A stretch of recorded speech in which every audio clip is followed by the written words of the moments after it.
All right, today is Thursday, June 19th, around 5 o'clock.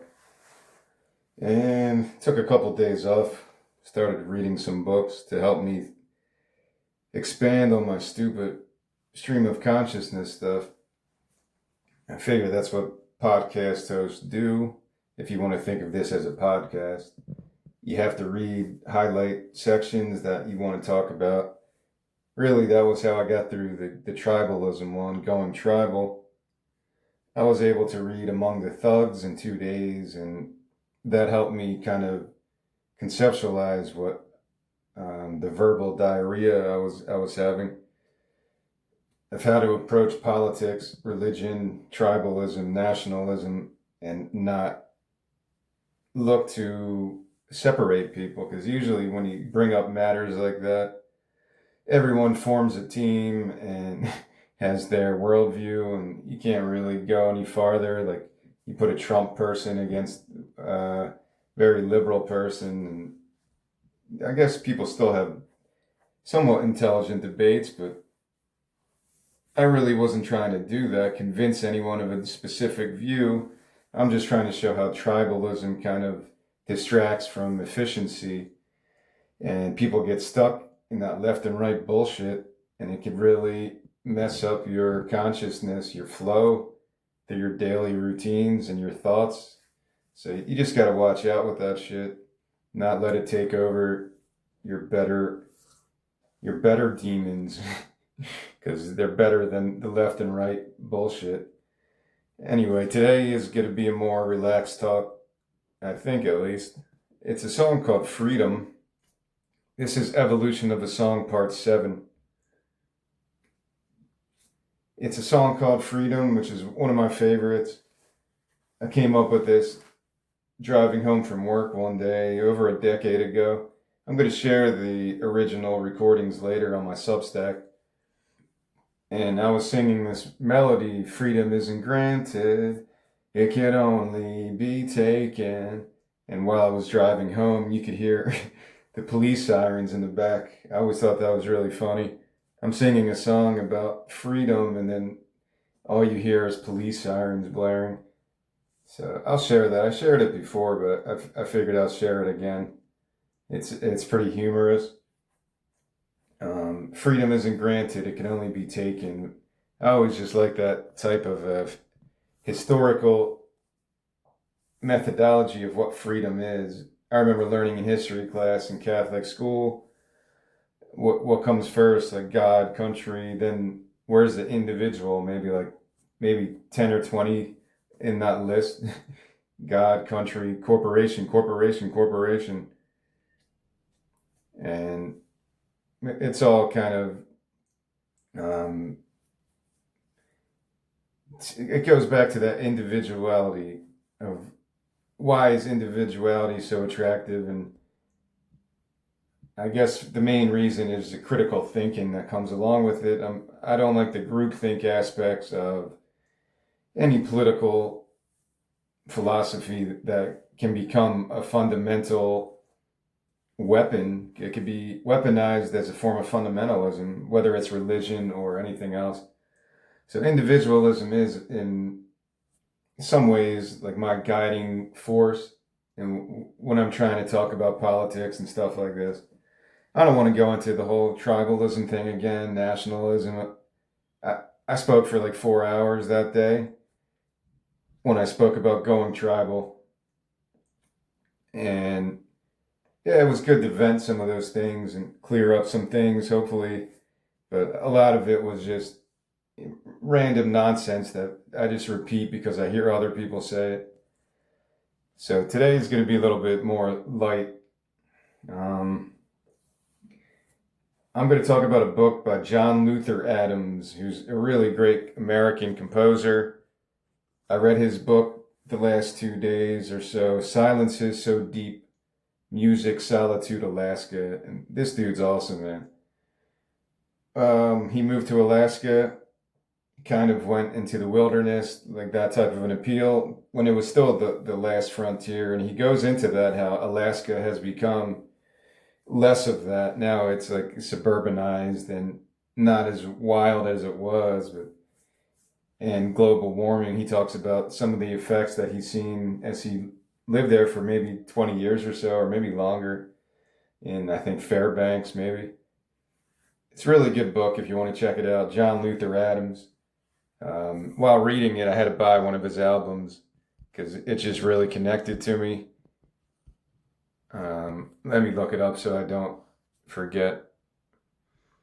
But I've had some of his other albums before, and or I haven't bought it yet, sorry, but I'm going to buy it. It's in my wish list on Bandcamp. Where is it? Where is it? There it is. It's called Inuksut. I think it's some kind of tribal word. Inuksuit. And it grows. It starts out with like field recordings of birds and stuff like that. And then he mentioned Glenn Branca in his book at one part as someone maybe he worked with or admired. I really like Glenn Branca growing from the no wave or whatever you want to call it, branching out from that, just creating these really weird soundscapes, really heavy. And it's kind of the opposite of that, but I've noticed some similarities. Yeah, this dude is a legit like musical genius. I think he's fairly well known as an American composer. He's got a lot of stuff. I learned of him a decade ago from Become Ocean. He had a 3-part series, Become River, Desert, and then Become Ocean. I think that's what it was. Sorry, maybe it's not Become River. I forget what the first one was. I've heard Become Desert. I heard Become Ocean. I think it's like the Seattle Symphony, and it's really good. I can't give you much more than that. When I found it, I just instantly connected to it. I was going to say I should have saved this book for when I talked about my book Ocean, or not my book, my album Oceans, which deals with using ocean waves as a metronome. But I figured I would just talk about this book now because I'm reading another book actually called The Ocean of Sound or something like that by another ambient artist. So I'll talk about that book when I talk about a song from Oceans, Become Ocean. Let me just mention that because that's a really brilliant work of music. It is like a symphony, whatever you want to call it. It's with the Seattle Symphony Orchestra. This is from Wikipedia. Back in 2013, it won the 2014 Pulitzer Prize for Music and a Grammy Award for Best Classical Contemporary Composition. In 2019, writers of The Guardian ranked it the 10th greatest work of art music since 2000. So there you go. I'm not the only one to bring this up. It's a brilliant album. I fell in love with it the first time I listened to it. It is a single movement, maybe about 40 minutes or so. I'll read a little bit from this, I guess. It was inspired by the oceans of Alaska and the Pacific Northwest, which hopefully I'll get to experience that area of the country soon. Still trying to move out to either Pacific Northwest, California, or the Southwest. I'm not sure where I'm going to end up. But it's a really great piece of ambient classical work, and you'll disappear inside of it. I'm not sure who said that quote, so I don't want to say it. Yeah, all right. But go check that out. I won't talk about this too much. But I'll go through the book now that I read. It had a lot of commonalities of what I'm going through, although he's talking about moving to Alaska with like his girlfriend or his wife, who later became his wife, and then hanging out with all these other artists. I don't know what my life will be like once I get a job. I'm going to have to kind of set priorities of when I have free time outside of making money so I could not starve to death. I'm going to have to set a really tight agenda of how to put my plan in action. But this was inspiring the way he did it. I talked about Bon Iver, and he kind of reminded me of that, how he went to the wilderness to kind of write a lot of his music or record it. I'm not sure. Joni Mitchell did that with For the Roses, I think, in the 70s, whenever that came out. So there was a lot of inspiring elements of this book. Again, it's called, what's it called? Hold on one second. Silence is So Deep. Music, Solitude, Alaska by John Luther Adams. He talks a little bit about his upbringing. The book is not really a memoir, but it's kind of a memoir. He talks about some of the people that inspired him throughout his life, what it was like to live in Alaska when it's like 80 degrees below zero, and a lot of just crazy stuff that he talked so casually about that I'm like, man, I don't think I could survive like that. I could do that, maybe survive in a desert, like the Joshua Tree part of California, where it gets to like 110 degrees. I could live there and manage happily to create art. I don't have a doubt about that. Moving to Alaska would be a different animal for me. So he's talking, I'm going to read from his book now and see how this goes. Again, his name is John Luther Adams. He has another one called like 4,000 Holes or something. I forget what it's called, but it's something like that. Let me look that up real quick. John Luther Adams. Yeah, it's called something 1,000 Holes or 4,000 Holes. And it was another one I found back in maybe 2020. Yeah, 4,000 Holes. You could find it all on Bandcamp. He has all his stuff there digitally, and I would recommend that one if you like zoning out to ambient noise and kind of a circular arrangement. I don't know, it's really hard to describe. You just got to go listen to it. I was into this whole frequency thing back then in 2020. Like, what is it? 528 hertz is the magic frequency. Yeah, ancient solfeggio scale, 528 hertz.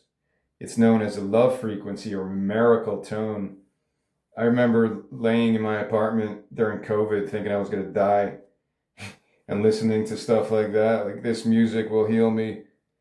Check that out. You could go on YouTube. I haven't done it in a long time. Maybe I need to.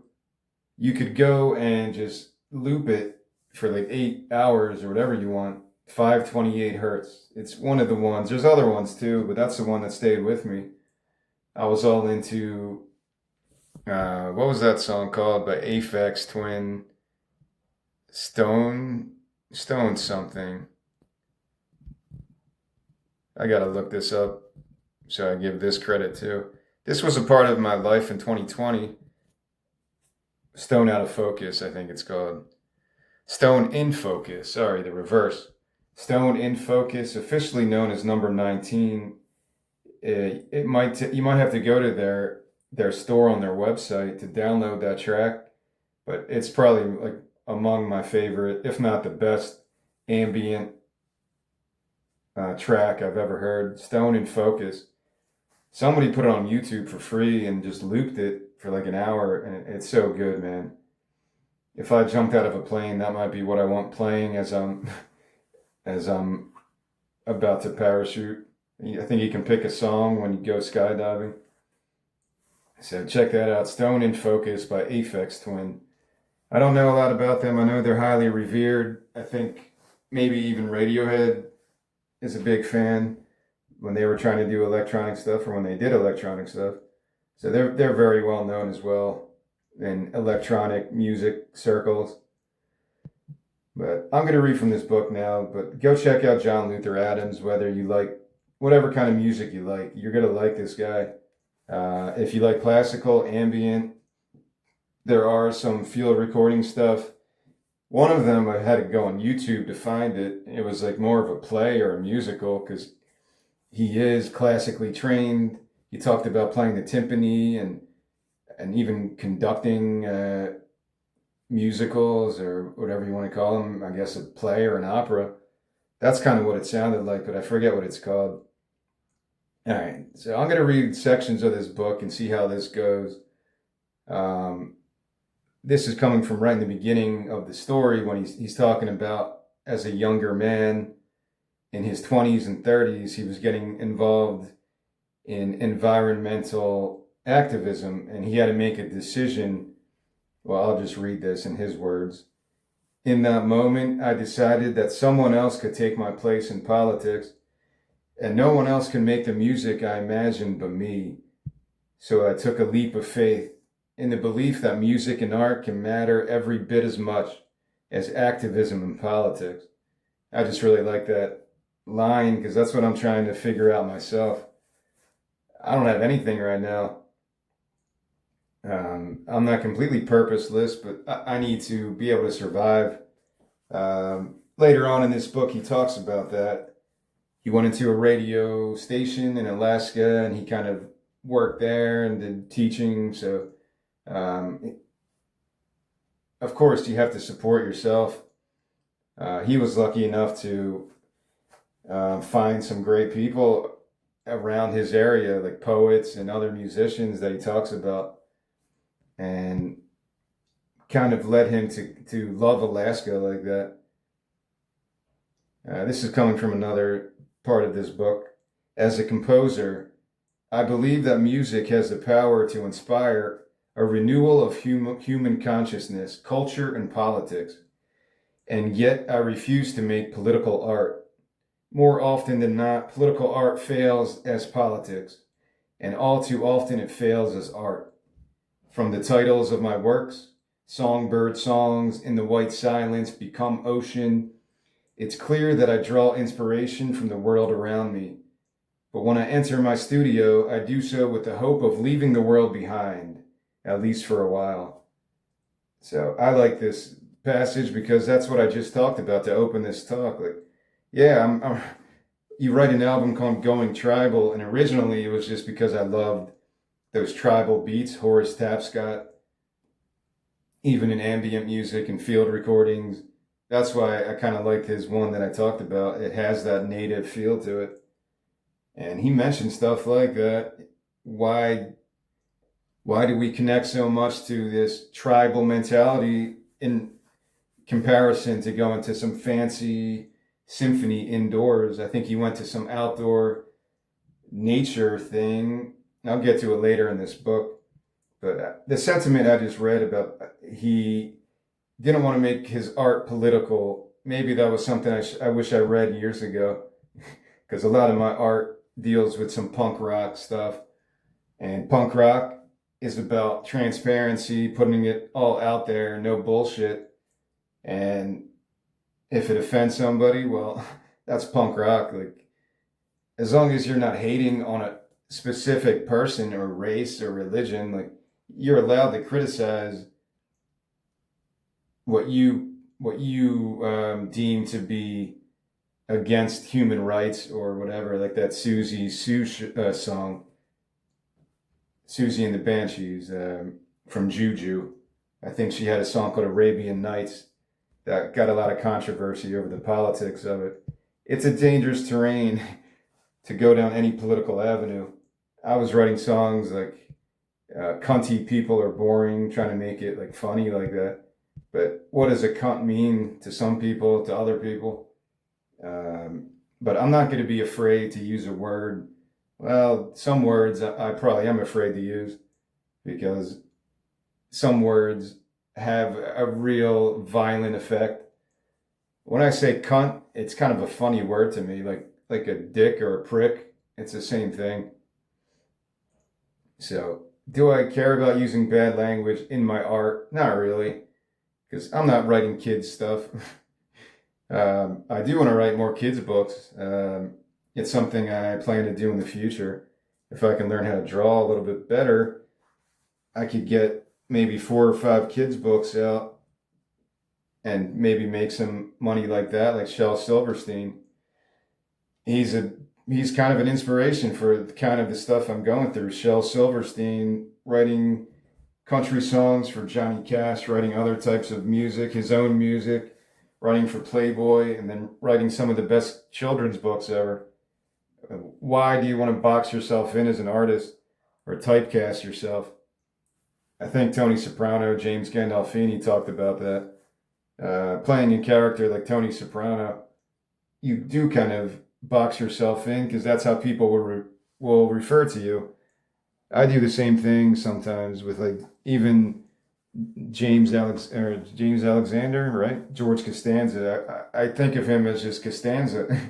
It's unfair to do that, but I can't help it. I don't mean to do it. Or it's Jason Alexander. See, I forget his real name, but I always remember George Costanza. Can't stand it. It's just weird like that. I'll read more from this book. Before Cal Arts, I'd unconsciously subscribed to the notion that to be truly new and interesting, music had to be complicated. Now, here I was surrounded by music that was formally simple, yet sonically rich and bracingly new. Continuing, the music of the faculty members, Harold Budd and Charlemagne Palestine, which, amazingly, these were the people teaching him. Harold Budd is on my list of favorite albums. So is Charlemagne Palestine. Harold Budd, I think it was the one, Pavilion of Dreams, one of my favorite albums of all time. I think he also did stuff with Cocteau Twins, and that might be the one I like the best. So, huge fan of him. Charlemagne Palestine, I've only heard one of his albums, but I really liked it. It has that minimalist approach, almost like Terry Riley. Continuing, as well as that of my classmates, Peter Garland, Michael Byron. They also have two of those names there. Peter Garland, at least. I looked him up on some music sites, and he's got a lot of stuff. The fact that this music was both intelligent and immediately alluring helped me understand what until then had been more of a concept than a real conviction. Music is all about sound. Well, yeah, that sounds simple, but music is all about sound can mean a million things. Especially when you talk about ambient, how to interpret nature into music, which is what he kind of went for in a lot of his stuff, which I think he kind of mastered that type of a I don't want to say small segment of music appreciation. He did win a Grammy Award. He must have made a good amount of commercial success in his life, but to hear him talk about music, you could tell he really wanted to get to the almost like a scientific approach to what music can be when you strip away all the commercial aspects and I'm doing quotes here, the rules and regulations, almost like the grammar Nazis of how to compose music in the Western tradition. Not to say that Western music isn't brilliant. I'm just saying there's a lot of rules, and even Indian music, I'm sure there's a lot of rules with ragas and learning how to do that stuff. But maybe once you're embracing a certain musical theory and you gain that knowledge over years and decades, then you can really explore things. So you have to start somewhere. I'm not saying just give a kid a piano and say, "Oh, just do stuff. You'll think of something." You have to have some basis, even in language. But I think people can box themselves in too much, either by genre or other shit.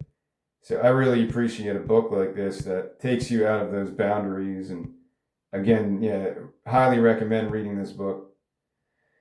All right. This is page 33, but again, I'm reading from my Kindle on my phone. So I don't want to say page numbers because I don't know if you'll have a Kindle, if you'll have the same format as I do, or if a paperback or whatever. Now, here in my new home, Alaska, this music seemed to touch me even more deeply. And in the years since then, I've often said that the music I want to hear when I finally depart this world is the song of the hermit thrush. For me, this is the music of heaven. I looked that up on YouTube. Yeah, they actually do have a video of this hermit thrush bird, and it was notable. I don't know, maybe if I heard it in the woods, it would be more meaningful than hearing it on a fucking YouTube video. If I'm out in the wilderness of Alaska and I hear this bird, it's going to hit me a lot differently. So I thought that was interesting. I've had that talk before. What do you want played at your funeral? And I never heard somebody say, "Oh, play the hermit thrush, this bird song." But that's maybe more of a native inspiration. Here's another quote about politics and music. It became clear that I had to make the choice between politics and music. I chose music. Now I retreated to a cabin in the woods where I took the passion that I felt for Alaska together with my hopes for changing the world and put them into my art. This is the path I've followed ever since. So that's a hell of a mission statement. I don't exactly remember why he chose Alaska. I think he was doing environmental work before the Exxon Valdez happened. I forget what president was really integral in doubling the size of Alaska's natural parks. It might have been even in the early 70s. I forget what president is mentioned in this book, but I think that was an interesting conflict. But it doesn't have to really be a conflict. But do you want to? I guess he was so involved in politics and environmentalism, and he also wanted to compose stuff. And just like me, I'm fine if I have to get a job, work 40 hours a week, as long as I can live a somewhat comfortable existence, which I don't see why not. Eventually, I'll buy my own land, and maybe in a year or two, I could start the process of that, because I'm going to be living as simply as possible, saving as much money as I can, and I'm not going to be making that much if I work at Starbucks or anywhere else. But maybe if I save for a good portion and maybe do some other stuff, maybe some of my art actually does make me money, and then I could speed through this goal of mine, this 20-year plan. But I think that's a decision a lot of people have to make. You hear stories like that all the time. People either moving to New York, moving to Los Angeles, or other places around there. I always thought it was different at this point of time because of the internet, where you could easily network with people, but it's really not that easy. It's simple in theory, but it's still the same bullshit. And a lot of times, all right, he's talking about, in this other section here, he's talking about his work at a radio station. I played music by Charles Ives, Edgard Varese, Ruth Crawford Seeger, and Harry Partch. I heard of some of those people. I played Pauline Oliveros and James Tenney. I played Meredith Monk. I've heard of her. Philip Glass, Steve Reich. They're pretty known.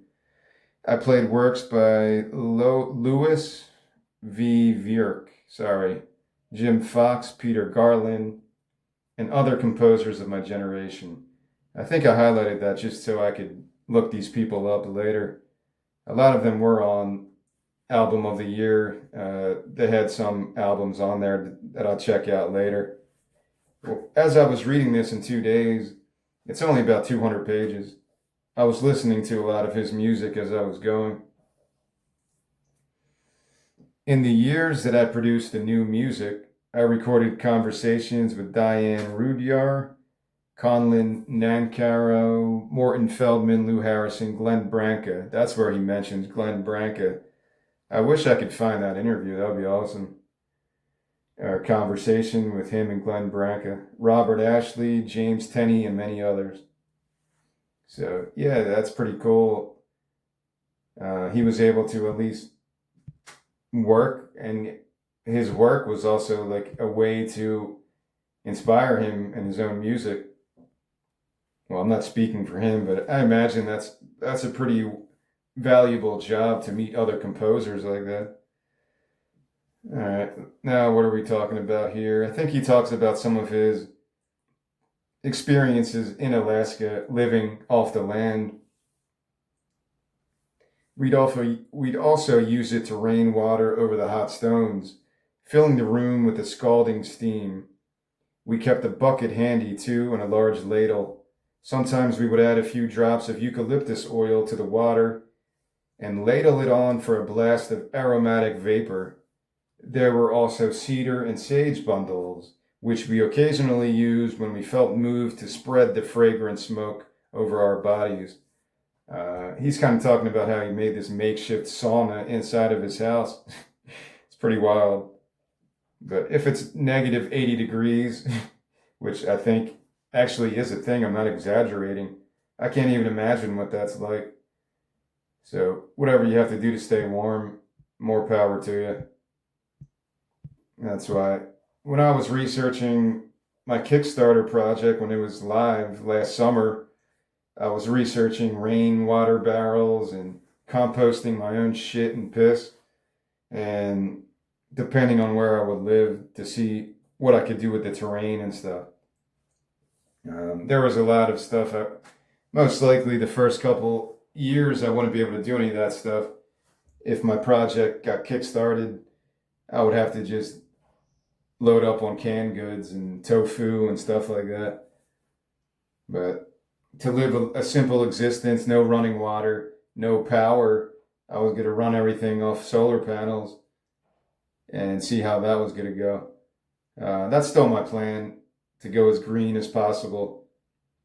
I read another book called Human Manure. There's a whole book about that. I know it sounds gross. Nobody would want to eat my vegetables if I use my own shit. But hey man, I'm a clean person. All I eat are fruits, vegetables, and nuts, oats. I don't eat bread. I don't eat any chemicals, really. Minimal sugar and minimal processed foods. My cheating is like edamame, which is like fire roasted with some pickle flavor or some shit. That's my cheat. So yeah, I think I'm doing pretty good there. But yeah, if I knew somebody who was using their own shit to compost food, I'd be a little bit taken aback as well. Let me get more into the music of this. When I was reading through this, I was highlighting all the books he was talking about and the poet. I'll get into him later, I guess. All right, what's this? I forget his last name now. John. There's a famous Alaskan poet, but I forget his name. John something. John Haynes. Yeah. John Haynes. Haines. John Haynes. And he seemed like a pretty cool guy. I didn't really find too much of his stuff.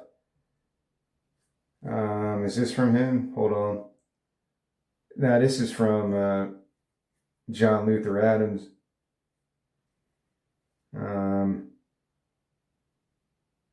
He wrote this about something that John Haynes had written a poem, and he's trying to put music to his words. The natural flow of their rhythms and the curves of their melodies should be the seeds from which everything grows. Their integrity as language should always be respected, the sound and sense always preserved. So he's collaborating with John Haynes. He was writing this music. I forget what it's called, and he was writing the poetry, or he already had the poetry, and he told John Luther Adams to make the music for it. So it was kind of an interesting collaboration. Yeah, I think it's called Forest Without Leaves. That might have been the one I looked up, but I don't know if I found it. Working on Forest Without Leaves, I began to feel like a composer again. I composed much of the music in my cabin at the keyboard at that Fender Rhodes.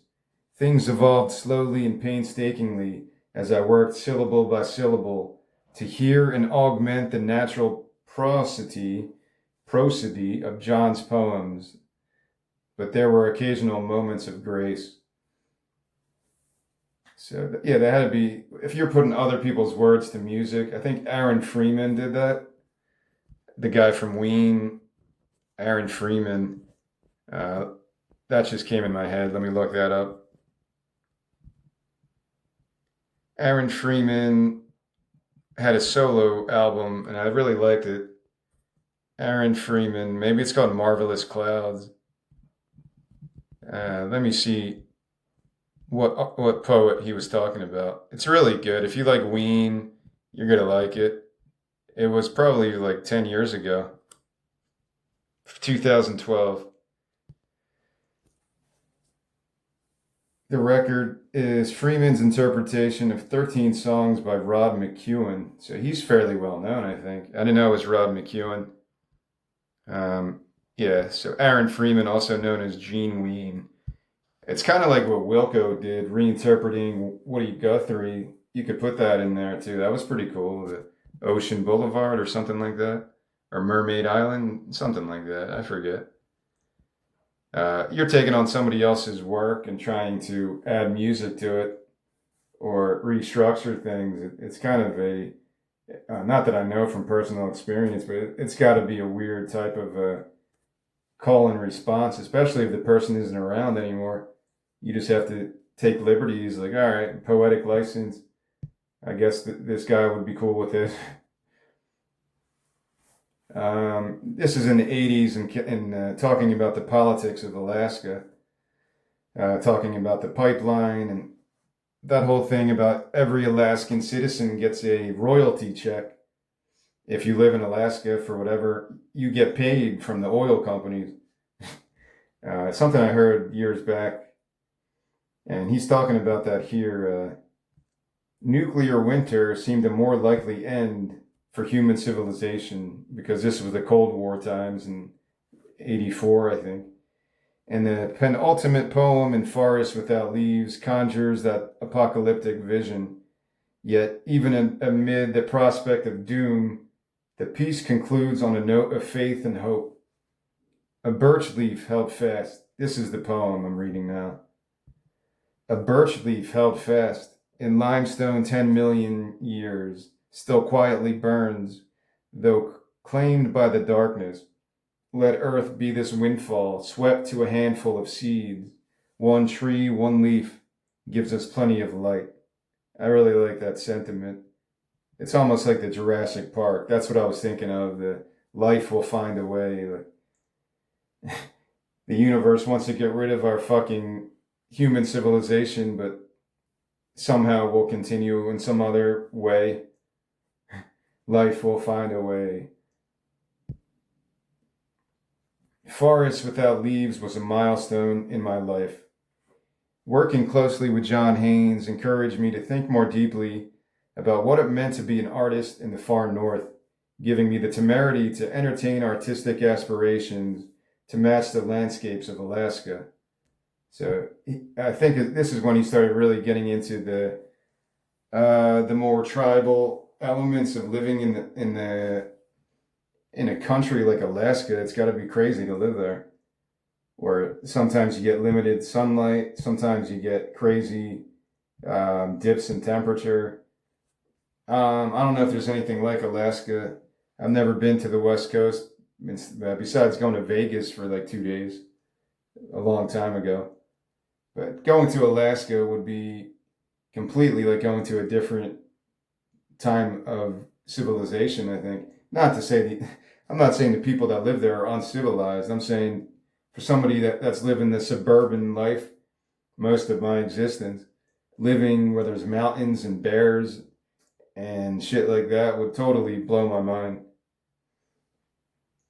All right, let's continue on here. I don't want to talk too much about this one. Among the Thugs was more essential to what I was trying to get out, so I spent an hour talking about it. So this one is a little bit shorter, I think. All right, this is another one of his friends named Gordon. I forget his last name. I'll think of it later. I think he's another kind of composer. and he's telling him, your chords are nice, but flutes like lots of notes and squiggles and curlicues. Just write your refrigerator, which was covered in this bright blue paisley wallpaper. That's exactly what I did. John Luther Adams talking now. I knew how to extract melodic lines from poetry and how to translate them from bird songs. But Gordon's observation put me on the path to discovering new ways that my music could sing. I just thought that was cool. Like, I'm talking about getting inspired by police sirens, or when I was writing that song driving home from work, sometimes I would hear, recently, there's been bulldozers every morning where I'm living right now, or when I hear the mowers. Like last summer, it made me think of melodies in my head. So you just have to use any noise as inspiration if you can. It's a very interesting way to look at the creative process. He talks about that, how I think he was jealous of painting because painting is more of a create from nothing, maybe more expansive in terms of there's no boundaries to it, but there are as well. Again, it's the rules and regulations of photography, any kind of art form. Maybe if you're so educated like John Luther Adams was, maybe you want to go more to the simplistic nature of nature sounds and chanting and stuff like that, ambient music. This is another interesting line that he wrote here. It wasn't until dark waves become ocean and become desert that I learned how to sustain a single musical texture for an entire large-scale work. I needed time to develop the compositional technique to do this, but I also needed more experience out on the land. So again, I highlighted that because I love drone stuff, and I don't know if Become Ocean is really a drone, but you will definitely disappear into it. It's more lush than just some kind of there's a light energy to that. I don't know how to describe it other than that. It's very inspired. Become Ocean is definitely worth checking out if you want to get started with John Luther Adams stuff. But I like that. Speaking of how to sustain a single musical texture for an entire large-scale work.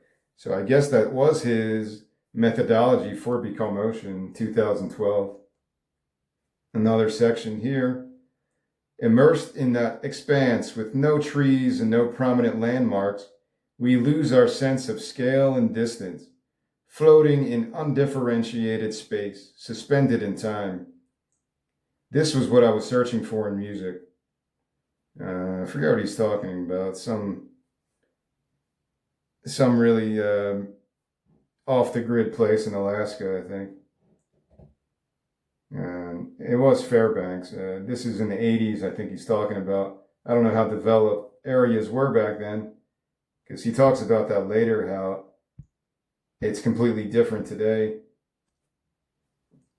We were living well off the map of mainstream culture, yet there was always the sense that in this remote place we could make art that would stand shoulder to shoulder with art anywhere. I wouldn't advise any young artist to do what I did. Instead, I'd say, find your own private Walden in the woods or in the city, whatever and wherever it may be. Make your own bad choices and make them with conviction. That's like everything I want to do right now. It was good I read this book because I read Walden in 2020 as well. I didn't love it. It was kind of a struggle to get through for me. A lot of people talk about it as an American classic, and I understand it. To live off the land, to live off grid, away from all the headaches of politics and social constraints and whatever the fuck else. You just want to live in your own world in a way. I don't know if that's the real thesis of Walden. I think it's more about man, woman getting back into nature and realizing how small and insignificant their fucking lives are. Anyone would probably lose their ego if they lived in the wilderness. away from all the noise of the news and bullshit. Get rid of electricity, the internet, and you're going to become a different person. I don't care how addicted you are, just like I am right now. You take a week or two away from all this shit, you're going to be a different person, because everything's an echo at this point. The echo of bullshit from other people, from the real world, from the digital world, from Instagram. Yeah, I'm still kind of addicted to Instagram, but I had to delete some people because it was becoming too porn forward. Yesterday I was like, man, I'm just looking at half naked women now. In the beginning it was all art, and then it became my own fault. I just kept clicking all these people, half naked women with tattoos or whatever, man. It just grows and grows like some kind of social test. Will you get tempted by Instagram pornography? So if you take all that shit out of your life and just rely on your most innate human instincts, which I don't think a lot of people can do, including myself. I've never hunted or anything like that, or grew my own beans like in Walden. I think that was his big thing. But yeah, surviving in a winter in Alaska sounds pretty fucking crazy to me. This is from another part of this book. I want my music to be more than an elegy for what we have lost, more than a lamentation for a world that is melting. Music is my way of imagining how the world is and how it might be, with or without us. And again, that's kind of repeating what I just said. Removing yourself from the art. I don't know if I do that successfully all the time. Real quick, an aside here. I was wondering yesterday, what am I going to do for this month's essay? Because that's still something I'm doing. Every month since January, I've written an essay about something. And I don't feel like taking the time right now to read Ayn Rand. That was one idea. I was going to read Ayn Rand and just go from there as dissecting political commentary, because I'm somebody who's more opposed to that general sentiment of every man for himself. That's kind of what my uneducated view of Ayn Rand is. The power of the individual, very libertarian, very Republican, very against the state and taxes, I think. But I'm probably saying things wrong. My uneducated notion of Ayn Rand are along those lines of a heartless conservative libertarian who thinks human beings can survive without regulations and greed won't get the best of them. I don't know. I was going to read Atlas Shrugged or The Fountainhead and see where I could be persuaded by it. Maybe read some interviews by her on YouTube, watch some videos of Ayn Rand, and see if I could be unbiased and see what I would take away as a positive. Would I have any positives? Because I keep saying nobody is all good or all bad. So even Ayn Rand, which was it's like an Ann Coulter, or those conservative, really, really forceful people that I had to read Ann Coulter in college, and I don't remember much of it, but I think it was called Godless, and because I was into that back then, the whole left and right thing, politics. I didn't know where exactly I fit at that point, just like a lot of people didn't. But I ditched that idea because I'm into politics too much this month, so I didn't want to add to it with reading Ayn Rand stuff. Maybe that's a wintertime thing. When I'm really just depressed, I'll be like, all right, I'm going to go through Ayn Rand. So instead of doing that, I started just doing stream of consciousness stuff. Life is life a complete stream of consciousness? Almost like a free will predestination debate. And that's how I'm approaching this month's essay, as a stream of consciousness, about stream of consciousness. Getting real weird with it. So far, it hasn't been that weird. I'm trying to read or to write maybe one passage a day and then see where it ends up and maybe edit it, maybe not edit it. I'm not sure because I feel like I shouldn't even consult Google. I had that quandary today. If this is a stream of consciousness, then I can't rely on looking up words or synonyms on Google. I have to do it with my somewhat limited vocabulary. I think having these talks, I'm aware I don't have the best diction or vocabulary, but it's something I work on. I just wasn't reading that much over the last few months until the last few weeks. Today I was reading Wanda Coleman. I was reading another book about ambient music, which I forget the author, but I'll talk about that book later. And I started reading The Count of Monte Cristo. I've never read it. And Instagram, besides looking at half-naked women, there's a lot of people recommending books, and that seemed to be a favorite for a lot of people I followed. The Count of Monte Cristo kept coming up, and I bought it a while ago when I was trying to learn Spanish by myself. I bought the English copy and the Spanish copy. I was going to get real ambitious and try to read it in Spanish and English. Maybe I could do that later because I haven't practiced Spanish in like a month or 2 months. All right, this is from Henry David Thoreau. Out of the woods. I left the woods for as good a reason as I went there. It seemed to me that I had several more lives to live, and could not spare any more time for that one. I like that quote. He used that quote to open another part of his book where he talks about his influence of, I think, leaving Alaska at some point.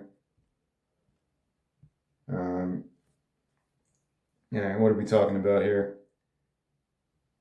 The sun was low in the north, and everything was bathed in deep golden evening light. No one had a watch, so we'll never know whether we were married on June 30th or July. That's why I highlighted that. I thought that was an interesting. He got married to his wife at some outdoor area, and they weren't sure what day it was, so they would never know their true anniversary. I thought that was pretty interesting. For the next 20 odd years, this new cabin would be my studio.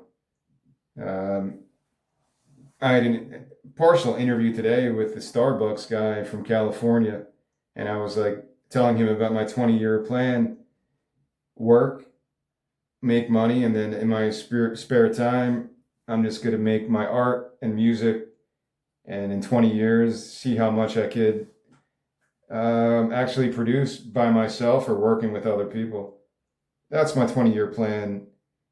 Last summer, it was just Kickstarter until I got evicted.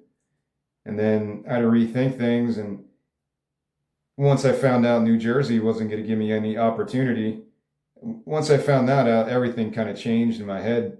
I'm like, why am I trying to become a nurse? Why am I trying to do this or that? I'm going to do what I'm actually good at, which is music, songwriting, visual arts, and screenwriting, and see what I can make money from. So I'm going all in with that.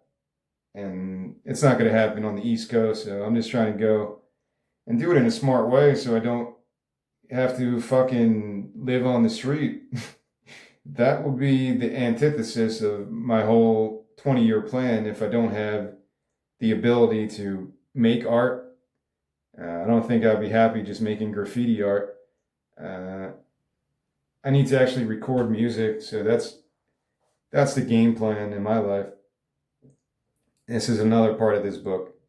There I began work on Earth and the Great Weather, subtitled A Sonic Geography of the Arctic.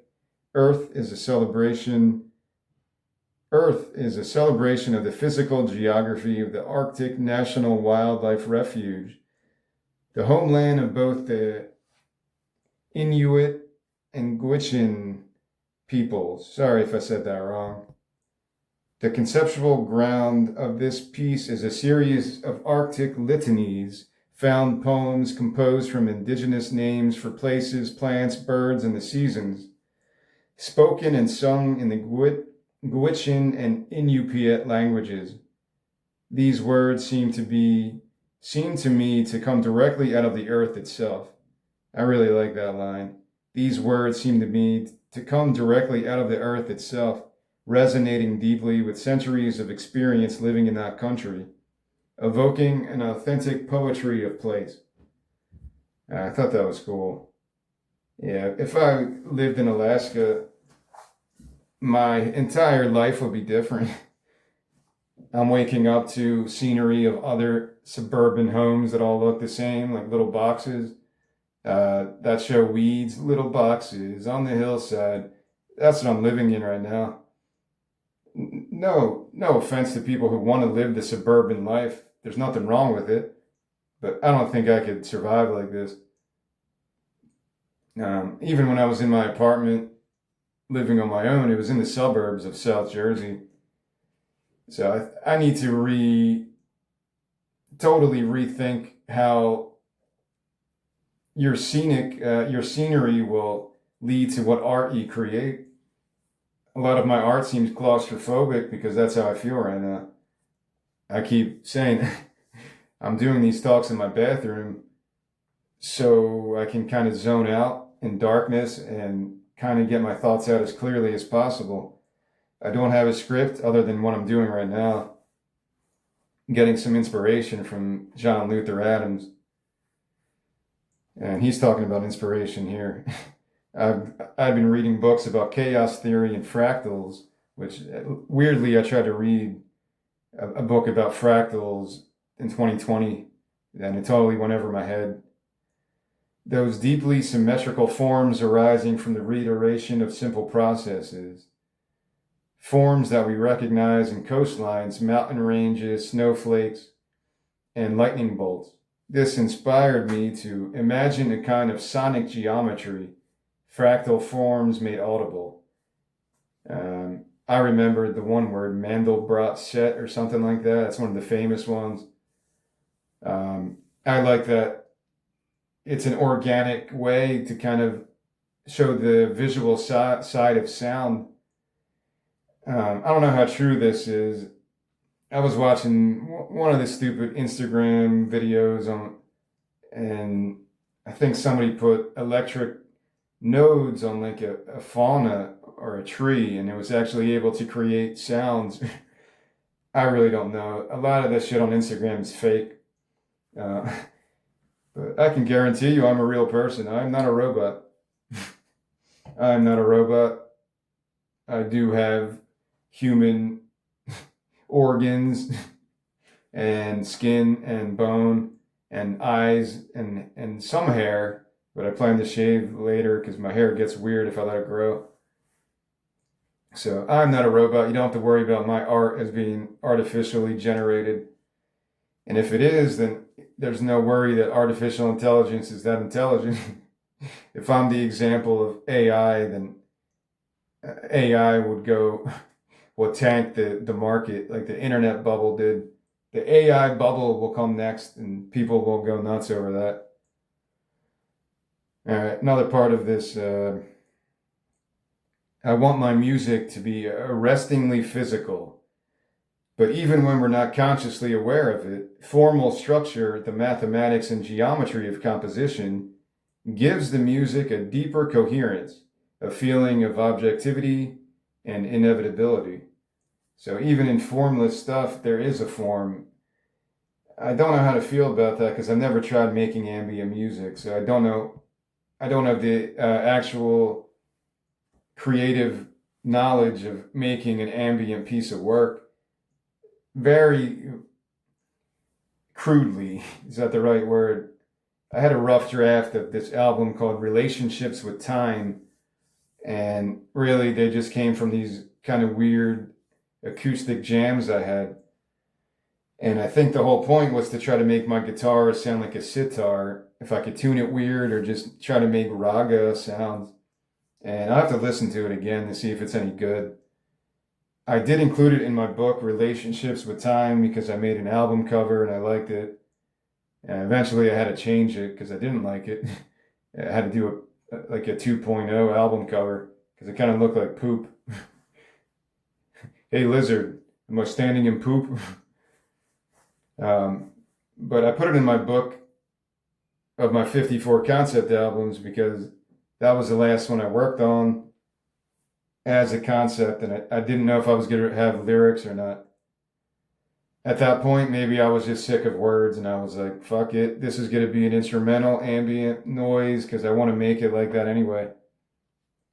I went through Thoughts at a Funeral last week or 2 weeks ago. That was all originally instrumentals.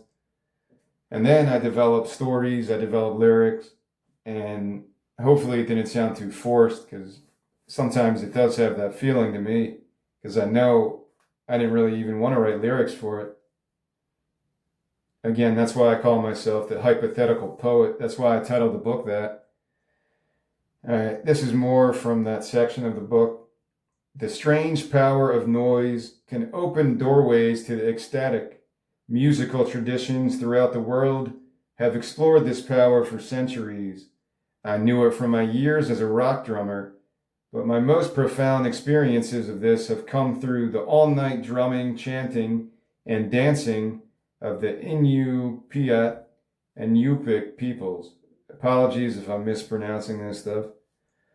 The rapid reiteration of loud, acoustically complex sounds alters our consciousness. In this state, as my native friends might say, we can travel to and from the spirit world. All right, do you want to get all hippie? Well, I do want to get all hippie like that. Even Terence McKenna, who is like the most recognized psychedelic, psychonaut, whatever. You want to learn about psychedelics, you turn to Terence McKenna. And I've listened to a lot of his talks, which is probably why I want to try peyote and see what it's like. Or even DMT, maybe. At some point in my life, I still want to get the straight edge tattoo, but there's a side to the psychedelic drugs that makes me interesting because it is from that ancient tradition. So I do want to get hippy dippy with my music. Why not? I think I'm tired of my own voice, my own, just not just from the tone of my voice, my own inner workings. And if you can get out of yourself as an artist, that's the key. Let the art take over, let the chanting overtake you, let the tribal beats overtake you. That's the key to making progressive art that will blow people's minds. Today I listened to Spiritualized, a band that I've heard before, and they had that effect on me this morning. I'm starting to work out. I have a weird routine right now that's not really a routine other than lifting stone blocks up and down. And today I kind of incorporated broom movements because I saw somebody do that and look pretty cool. Working with brooms, a broomstick, using a broomstick as your only type of cardio, or not cardio, but stretching exercises. And it was a core kind of workout, but that's the first time I did it, so I have to keep up with it. Spiritualized, laser-guided melodies from 2021 doesn't sound right. Maybe this was a reissue. Yeah, it's a reissue. It came out in the 90s, 92, yeah. I think it's their debut, and it was really cool. If I had a job and an income, I would have bought this, but I've been buying some albums and it's going to become addicting, so I had to cut myself off until I get a fucking income again. So Spiritualized, laser-guided melodies. Thank you for giving me some good music today. And I also listened to the other one that people always talk about, Ladies and Gentlemen, We Are Floating in Space. One of the best titles for an album ever. But I didn't finish it, so maybe I'll listen to it later today or tomorrow. But that's the power of music. If you can get out of yourself, and I think Spiritualized does that, because I lose myself in it. It's not exactly workout music like Pantera or Rammstein, or some people like rap, like more gangster rap stuff to get all your hormones going, get the testosterone flowing, motherfucker. But listen to Spiritualized, I don't know, it zoned me out this morning and I was able to do a good amount of exercise. All right. So he talks more about the tribal love he had for these tribes that um, he was able to go to some of their traditional drum circles and chanting from Alaska when he lived in Alaska. By this time, I knew a few Inupiaq songs, at least roughly. Their angular melodic contours, asymmetrical rhythms, powerful unison choruses, and deep explosive drums had become integral parts of the soundscape of my life. The rhythmic foundations of 2 plus 3 or 2 plus 2 plus 3. I'm not really sure how to think about those time signatures. 2 plus 3 or 2 plus 2 plus 3 had been my point of departure for the 3 drum quartets in Earth and the Great Weather. That's one of his albums. Sometimes called the Inupiaq heartbeat, this asymmetrical pulse is both more sophisticated and more energizing than the steady 4/4 backbeat of rock and roll. After a strong dance group from the Arctic coast, even the best rock bands sound rhythmically square. But yeah, I guess that's why Led Zeppelin even kind of went tribal sometimes. When I say tribal, it's just a feeling I sense from some of the songs. And maybe some progressive rock, even Led Zeppelin, could lead to that. More of an ambient response, more of a guttural thing, whether chanting or just the flow of the drums to make you feel like you've achieved some ancient rite of passage. It's really cool. I've never seen it in person. There's a couple albums that I did like. Man, what's it called? Am I going to be able to find this in less than a minute? Because I hate doing this. All these Google searches. It's on my list of favorite albums. The Otter. I don't even remember what the name of the group was. Yeah, I don't know how to look this up. Apologies. Maybe I could find it later. I'll find it later because I don't feel like looking right now. And it's exactly, I should have mentioned it when I talked about going tribal. Maybe I can get lucky and find it from my list.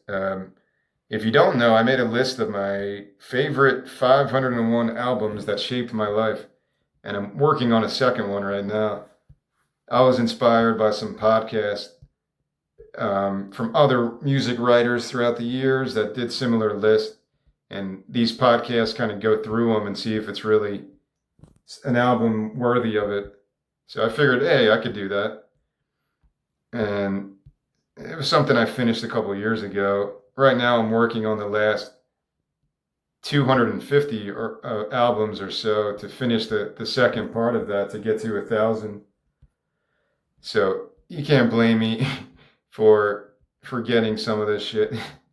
It's hard to remember all this stuff, especially an album like this that you'll understand when you hear it. Let me see if I can find it. When I talked about going tribal, I should have mentioned Shakti as well. Shakti with John McLaughlin. I don't know if I mentioned them. There it is. I got lucky. Apologies again because I don't know how to say this. The name of the artist is Huun Hurtu. HUUNHUURTU. And the album's called Children of the Otter from 2012. And it's really awesome. That is the chanting, the tribal stuff that I love, that I don't know a lot about, but when I hear it, I'm just like taken to a different place. So check that out. Children of the Otter is the name of the album by Vladimir Martynov and some other orchestration. It's really good, man. All right, continuing with this book. I'm about halfway through this. Yes, I already read that one about how rock music might seem like out of the ordinary, but if you listen to that album, you'll be and give it a chance, you'll be transported somewhere different in your soul, man. All right, he's talking about John Cage in this one. As Cage, I don't know John Cage at all. Maybe I tried to listen to some of his stuff, but I just haven't gotten into it yet. As Cage's 433, his silent piece, reminds us, there is no such thing as silence. There is always something to hear. And when we are listening, the whole world becomes music.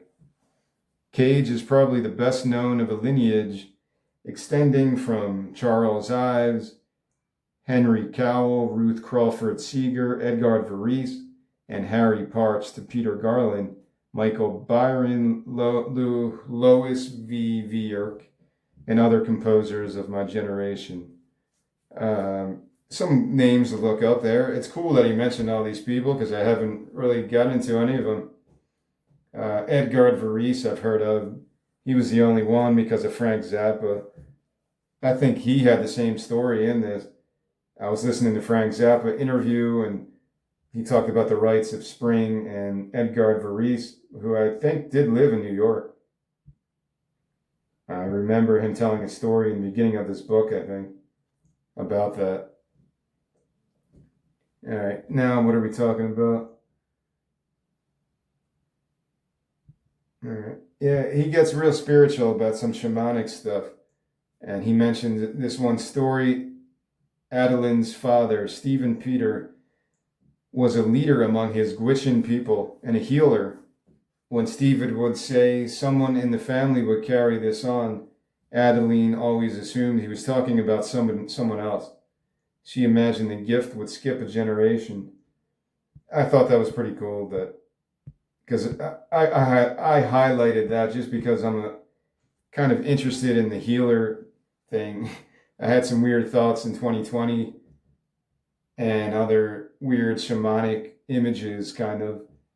Not so much images, just weird instances where I thought I was a healer and all this shit. I wrote a book, or not a book, I wrote a song about that on one of my rap albums called Healer. Is it just a delusional thing, or is it an actual shamanic quest that people do see these tribal elders or whatever for healing, to learn from their healing ways? I don't know enough about it. I'm not saying it's true or false. The old ways, maybe people need to go back to that in terms of nature, at least. And myself included in that. It's what I've been trying to do since last summer. All the money in the world, I would still do that. I would go out to some distant land in the desert, buy it, build my home studio, and live like that for the next, whatever, foreseeable future. But I don't have all the money in the world, so I can't do that. All right, this is another passage about that. I learned a lot about music from that mason, as I did from the carpenters, plumbers, electricians, painters, glaziers, and other tradespeople who helped us build our home. The best of these workers don't force things. They don't call attention to themselves. They simply reveal the essence of the designs and the character of their materials. Although they strive for perfection, they understand that perfection is rarely attainable and isn't necessarily the best solution. I just like that whole thing. Again, you're getting inspiration from anybody. These people were building his house or helping to build it, and he was able to relate that to his own creative process. Wholeness is better than perfection. That's what one of them said, the carpenter poet. I forget his name here. But I like that quote. Wholeness is better than perfection. Almost like, you have to know when your piece of art is done and share it with the world. That's kind of what I get from that. Wholeness is better than perfection. I don't really know how other people would interpret that. Just the act of completing something and not being afraid to share it with people. That's how I do it, because that was always my downfall, or potential downfalls, that I never wanted to share anything with anyone. And now I'm the opposite. do these talks for 2-3 hours. Continuing here, he's talking about Vales and Vesper, another one of his works. The harmonies and melodies in Vales and Vesper are tuned to the prime number harmonics 11, 13, 17, 19, 23, 29, and 31. It takes 6 hours for the complex web of tempos and rhythms derived from these same numbers to complete one cycle. The music encompasses a 10-octave range, extending above and below the range of human hearing, and a total of 90 polyphonic voices. The resulting fields of sound saturate the air so much that it's often difficult to distinguish one tone from another. They tend to melt together into rich, ambiguous sonorities in which the higher tones sound like harmonics of the lower tones. The timbres are clearly and slightly breathy, like human voices mixed with bowed metal or glass. I think you say that like that, right? Timbres. Timbre. Timbers. Timbers, yeah. Timber. Speaking of Alaska. So I thought that was cool, just the mathematics of his work. It takes 6 hours for this web to kind of complete the cycle. I don't really understand that, but I also kind of do. Yeah. So, yeah, composing for 6 hours seems pretty fucking crazy, but I think there was another part where he said he was trying to make something that would last forever. Uh, Maybe I'm making that up. I forget. I didn't highlight that part. But even somebody like Terry Riley, who I started listening to in 2020, it seems like you could listen to one of his works and just go in a circle. The circular nature of some ambient stuff is really interesting from the drone perspective. With just a little patience, I can witness the birth and life and death of entire galaxies. I look up to the sky and wonder about the scale of time concentrated in the points of light that touch my eyes from those faraway suns. Their light comes from the time before time. I think he's just reminiscing about being in the wilderness in Alaska and seeing the life cycle of the stars and how he kind of composed music in a similar fashion.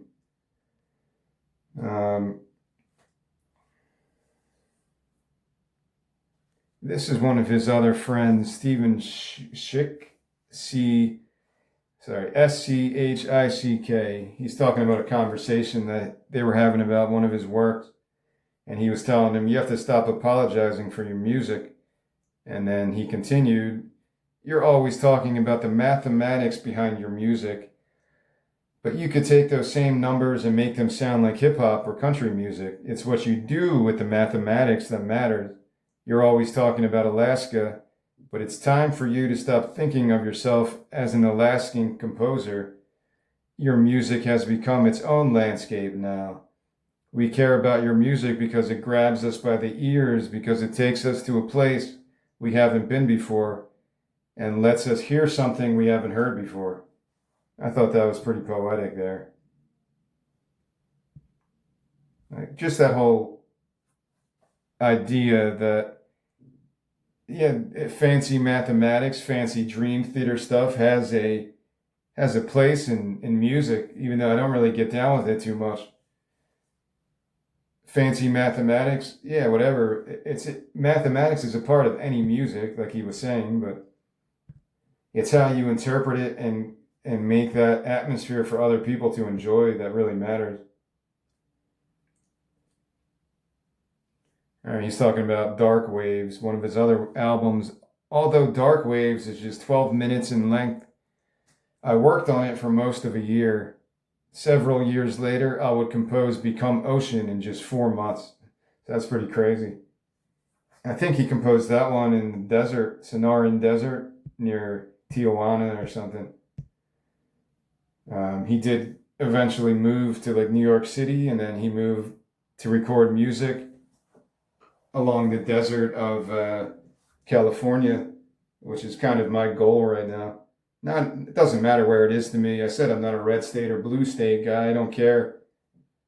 I'm not an off grid guy really either, but maybe partially where I wouldn't need running water or electricity. If I was under those conditions, I would have to adjust how I live, adjust how I bathe and stuff. Like, it's something that would come easily to me. All right, he's talking about the different extremes of music, um, and related to the somewhat violent nature of Alaska. Inevitably, these bipolar swings of light and darkness found their way into my music and my consciousness. One side of the music was explosive and ecstatic. The other side was spacious and introspective, filled with contemplative stillness. I came to think of these as the expression of the two very different minds, summer mind, winter mind. People outside Alaska would ask me, how do you deal with the cold? Invariably, I would answer, it's not the cold, it's the darkness.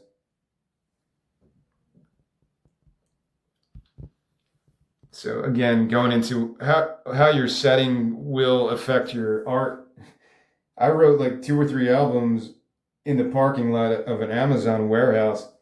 I would get to work an hour before my schedule during the winter time this past winter, and I would just sit there in my car and try to write songs while I was waiting. That was a different experience than other things. Driving home from work was a different kind of way to record stuff. Going on road trips, I recorded a lot of songs like that. Seeing the Blue Ridge Mountains for the first time, that had the same effect on me. Like, holy shit, I can't believe this stuff is in America. I found a place in Philly, like I forget the name of the park. I'm not gonna look it up. Is it Wissahickon? Maybe. And you go to this park in the middle of Philadelphia, and it's like going into the wilderness land. Wilderness land. It's pretty amazing. Very beautiful scenery and forest. A lot of people go there, bird watchers. It's like in the middle of Philadelphia. It's really odd. I went there in 2020 during the pandemic times just to I was trying to get into nature as much as possible. Maybe because I read Walden. I don't know if that was anything to do with it. John Haynes was his poet friend who he talks about a lot. And I guess they were reading one of his poems. His other friend was reading it and didn't understand it. And he's saying, it's poetry, Gordy. It doesn't have to make sense. Just go with it. Just listen to the sound of the words. And I remember that today when I was reading Wanda Coleman. It could get kind of raunchy, and sometimes it's hard for me to interpret what she's really talking about from a black woman's perspective. Just from a female perspective, it's hard. But then like a black female perspective might be even more difficult for me to relate to. But her writing's good that you don't really need to understand it. I could read it 100 times and maybe I still won't retain the information. Some of them are easier than others, but sometimes I don't really know what she's talking about, but I like the word combinations and the flow of her poetry. So that was also my own type of approach to writing lyrics, poetry, whatever you want to call it. I just wanted to write stuff that sounded intelligible, that sounded interesting, that had good word combinations. And when I try to form melodies from the words, would it work or not? I'm sure I'll have to change things later too. I'm not worried about that. You could look at the lyrics that I wrote in my book are the poetry that led to the songs. When these songs are created over the next 20 years, I'm going to have to kind of improvise things. I'm just thinking that's probably what's going to happen. The song that I'm going to talk about today, I'll get into that, how this song evolved and why I wanted to talk about it. But I felt like reading this book would be very helpful in approaching a song like this about freedom, and nothing is more free than fucking Alaska. If you could survive it, it's probably the most free place to live still. Maybe not like it was in the 70s or 80s, but all right, let me see what this is about. He's talking about how art kind of always gets kind of fucked over. In the late 80s, John taught for a couple of years at George Washington University. This is that poet guy. This was the time when Pat Buchanan and Jesse Helms had declared their culture wars, but social and political conservatives had not yet succeeded in severely curtailing public funding for the arts in the United States. I thought that was a weird coincidence. I just talked about Jesse Helms and the Michael Jordan story in North Carolina. But it's true. Even myself, you could look at it from a micro way. The microeconomics. I don't have a job. I don't have an income. I bought stuff from Amazon recently because I kind of needed to buy some stuff. Even that, I feel weird buying anything because I don't have an income. I bought a couple digital albums the last few days just because, like, I wanted to purchase music that I enjoy and help the arts. It was something that I did a lot more when I had money. At this point, yeah, I want to be a part of the artistic community that could lead to my own works being financially successful. So it's not like, I'm not talking like it's a pay to play thing, but when I find a piece of art that I really like this John Luther Adams album that has like a droney Glenn Branca appeal, some of the tracks, I do want to support stuff like that. I don't know what he's doing now in his life, if he's still making music, but I heard somebody say that just like supporting your local record store will keep that record store going. You have to support local artists, and to the best of your ability. And right now, I don't have that ability, so I don't feel too guilty. Like, I wish I made money in my own. Then I could be more generous, or like I was doing before.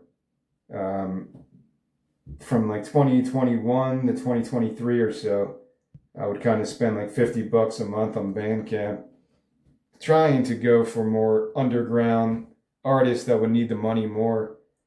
But sometimes I just would go to my end of year list and buy popular stuff. All right. There's not much more to this. A lot of the stuff I highlighted were just works of art that I want to check out. He talks about a lot of books and a lot of music that I never really heard of before, like the John Cage Silence. I really don't know if that's really just silence. I really don't know what it is. All right, let's keep going, see if I have anything else to add to this. It's a good book. I would definitely recommend people checking it out. I'm just going through some of the highlights that connect to me and connect to my own songwriting aspirations. All right. He's talking about his love of the desert. He moved to New York at some point, and he was still composing music in his apartment. But then for other pieces of art, he would go to the desert. We don't yet have a house of our own in Mexico, but we do have a truck with Alaska license plates, of course. In the back of the truck are a folding table and chair and a portable writing desk. Out in the desert, wherever we decide to stop, I set up in the shade of a carden cactus or a mesquite tree. And there is my plein air studio. I also employ the same setup on the patio of the house we've rented now and again over the past decade. I think that's really cool because I think I highlighted that because that's something I might want to try. Um, I don't really want the headaches of having a vehicle, having car insurance and a payment and all that shit. So I don't know what I'm going to do. Eventually, I might have to get something. All right, this is towards the end of the book where he's really trying to wax poetic about, the last 30 years of his life or so. I think he's in his 70s now, but I forget how old he is. In some way, we are all failures. Yet, for me, the object of art in life is not success. It seems to me that the best any of us can do is try to conduct our lives so that, on balance, we give more than we take from the earth and from our fellow human beings. Yeah, it's getting hippy dippy again, but who wouldn't want to live like that? You want to be the do no harm guy, right? I think the right and left, if there's one thing they agree on, is that it doesn't mean to separate yourself into these tribal divisions and just speak amongst yourselves. I don't think that's what I'm meaning here or what he was meaning, but to practice that happy balance that we give more than we take when you're able to do so. I go back to that song, Nobody Knows You When You're Down and Out. Once I lived the life of a millionaire, spent all my money and didn't have any care. Took all my friends out for a mighty good time, bought bootleg liquor, champagne and wine. That's one of my favorite blues songs. I learned it from Eric Clapton Unplugged, and then I saw like Nina Simone did it, and it's kind of a staple. Nobody Knows You When You're Down and Out. Yeah, that song is so much fun to play. It's one of the few blues songs that I actually taught myself because I loved it so much. Nobody knows you when you're down and out. Yeah, it makes you want to just play blues music all day. That's how good of a song it is. That's the end. That was a good ending quote. I think that in some ways we are all failures. Yet for me, the object of art in life is not success. It seems to me that the best any of us can do is try to conduct our lives so that on balance we give more than we take, like the giving tree, Shel Silverstein again, from the earth and from our fellow human beings. So it's a really good book about music and life in general. Again, it's called Silence So Deep by John Luther Adams. And you can find it wherever you get your books from. Silence is So Deep, sorry. Music, Solitude, Alaska by John Luther Adams. All right. Before I go into my own song, I want to read the lyrics now of that Nobody Knows You song. I don't even know if that's the name of it. Nobody knows you.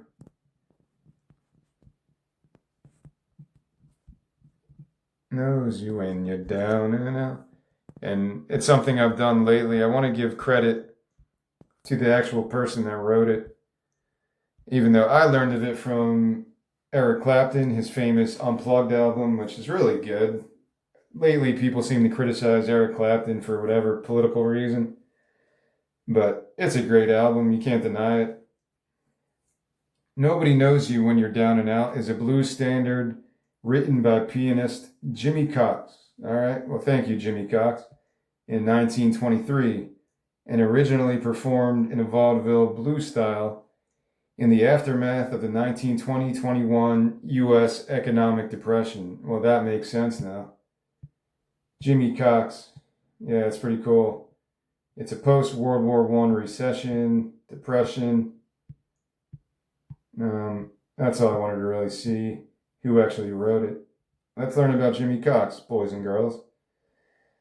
Jimmy Cox, born in 1882, died in 1925, was an American vaudeville performer and famous for his jazz hit Nobody Knows You When You're Down and Out, written in 1923. So there you go. He had some connection to Duke Ellington. So right on. Jimmy Cox, thank you for writing this awesome song. Now let's read the lyrics. And I don't know if they're the same for every interpretation. It's reminding me of my screenplay, Everything is Free. There's a scene in it where right before the one guy dies, he's singing this song to himself. Once I lived the life of a millionaire. Spent all my money, didn't have any care. Took all my friends out for mighty good time. We bought bootleg liquor, champagne and wine. Then I began to fall so low. Lost all my good friends, had nowhere to go. I get my hands on $1 again. I'll hang on to it till that eagle grins. I never knew that was a line. I thought it was that old lady grins. I'll hang on to it till that old lady grins. Yeah, I was way off. I'll hang on to it till that eagle grins. Because nobody knows you when you're down and out. In your pocket, not one penny. And as for friends, you don't have any. When you get back on your feet again, everybody wants to be a long-lost friend. I said it's mighty strange, without any doubt. Nobody knows you when you're down and out. Yeah, it kind of goes from there, but that's the flavor. When you get back on your feet again, everybody wants to be your long-lost friend. I said it's strange, without any doubt. Yeah, I just love this song. It's so, if you play acoustic guitar, that's maybe the most fun blues song to play, even though it's depressing, but isn't that why you want to play blues music to begin with? You kind of want to experience the depression and recession through Woody Guthrie. And not that he was really bluesy. Maybe he's got some bluesiness. You want to experience all these horrific events, slavery, the world wars, plagues, the Dust Bowl, whatever the fuck else, man. You can't have firsthand knowledge, but a primary source is the songs that people wrote when they're like struggling to survive. They're like, we don't have that Wi-Fi thing yet. That's like 90 years away. So we're gonna have to use our imaginations and write songs on these instruments that we can barely tune because they're not very sophisticated. But everyone wanted to copy them because it was real. Going back to that, the tribal heritage of the Alaskan tribes, I won't butcher their names again. Why is that appealing to people who are not involved in that? I think it's got a mass appeal because there is a connection from Italian roots, Sicilian roots, whatever that means. There's a folk tradition in that part, the Mediterranean, Greek. You could even go to Middle Eastern a bit because that's right there too, or parts of Eastern Europe. Everything kind of blended together. Romania. There's a folk heritage everywhere, and a lot of these folk, whether it's European or Asian or whatever else, Alaskan, the natural vibes came from chanting and drums, or Africa too. That's a good thing that I talked about in Going Tribal when I had that talk. All right, I think that's enough for now, but I'll share some of John Luther Adams stuff. I'll share Nobody Knows You When You're Down and Out. I'll try to find a different version or just stick to the Eric Clapton version because that was the one that I heard first as a kid. But I'm going to get into my song now. Where am I at here? All right, I didn't think I talked for this long. It's an hour and 40 minutes, so it's beyond that time now to begin speaking of my own music. All right, let's get to that. Let me try to change focus into a sophisticated songwriter. Yes, that is me. I'm a sophisticated songwriter. I'm a poet, motherfucker. All right, it's on my album called Rising Coyote and the Killing of the Ego, which I'm actually very proud that I changed the album cover and book cover. Before it was pretty boring and just looked like a yellow tooth. That was my education in terms of art. I would form really crappy shit that I thought was awesome, and then a year later, I'd be like, all right, it's really not that cool. Whatever voice or muse was telling me these things. But the one I designed a couple years ago, I still really like, so I'm happy about that. Yeah, again, it's never going to get you anywhere to be stubborn as an artist, to be like, no, your opinion doesn't mean anything. This inner voice telling me that this sucks. It's redundant crap. You got to pay attention to even your inner voices and maybe some criticism as well. The preface of this chapter in my book, Rising Coyote, I kind of went to Joni Mitchell. Her album Hejira from 1976 kind of led me to some of these songs, as far as I remember at least. Maybe some of the lyrics too. She has a really cool lyrical passage in the song Hejira off the album Hejira, and I included it in my book to lead off this chapter. You know it never has been easy, whether you do or you do not resign, whether you travel the breadth of extremities or stick to some straighter line. I just like that. The whole album is kind of that. Isn't that what Hijra means? Kind of a journey. I think it's an Arabic word. Let's go look that up because I'm curious. Hijra meaning. Hijra. Hajira. I was saying it wrong. Hijra. It refers to a journey or exodus undertaken to escape danger, persecution, or an undesirable situation. Maybe that is also related to me right now. I'm not under civil war right now or some crazy persecution, but I feel like New Jersey isn't a place to exist as an artist. In my experience, at least, this last year kind of showed me I don't have much opportunity. And I'm not going to just waste away into nothingness when I did all this work. I'm going to find a place to actually do this stuff. So there is a deeper meaning to this song, even now that I'd looked it up. I talk about the song "Freedom" in my book, and I'll read just a little bit. I don't want to read this whole preface that I wrote. The closing song, "Freedom," is probably my favorite on the album, and was actually composed around 2015, so about 10 years ago. So I'm grateful I never deleted the original crappy demo. I have a bunch of concept ideas stored on various external hard drives that never went anywhere. So I often ended up picking some of these older ideas for my newer ventures when I thought they fit well.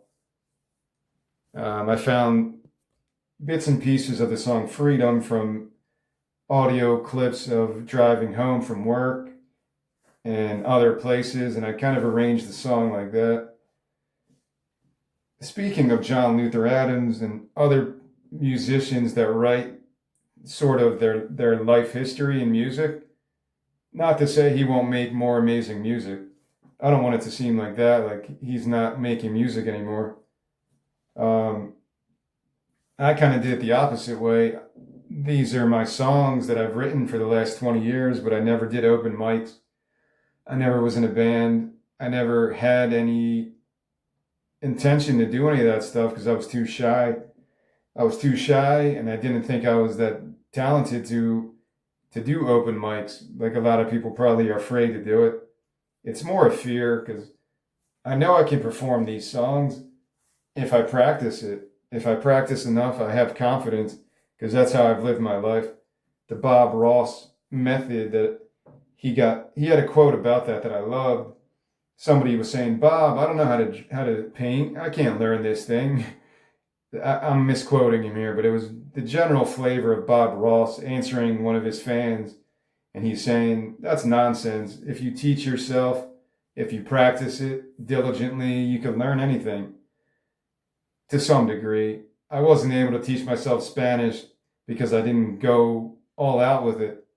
If I really did it, I know I could do it. I just didn't I didn't have the ambition to do it, really. It's a cop out, but it's the truth. I didn't want to spend money to go to a class. I spent about a month going to my public library, reading in Spanish every day, listening to Spanish music.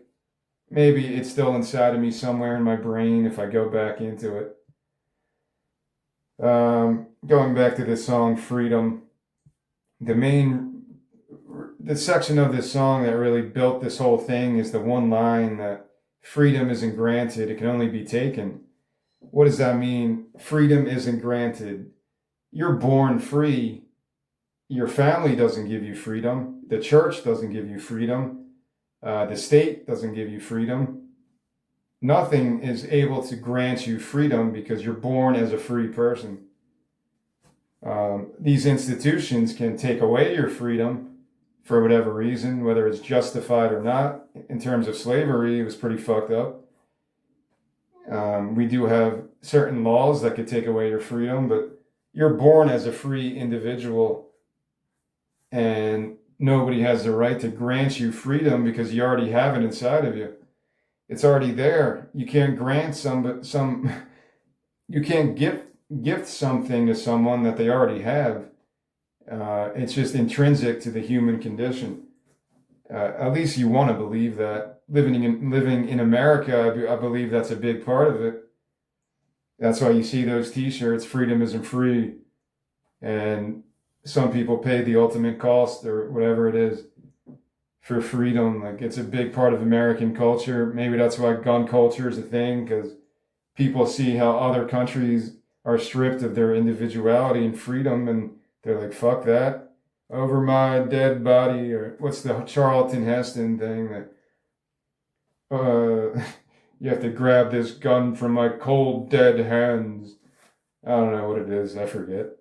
But there's a reason why American culture is all about guns. We're a very, very young country, coming up to 250 years. Go USA, they won the World Cup today. I did listen to it on the radio.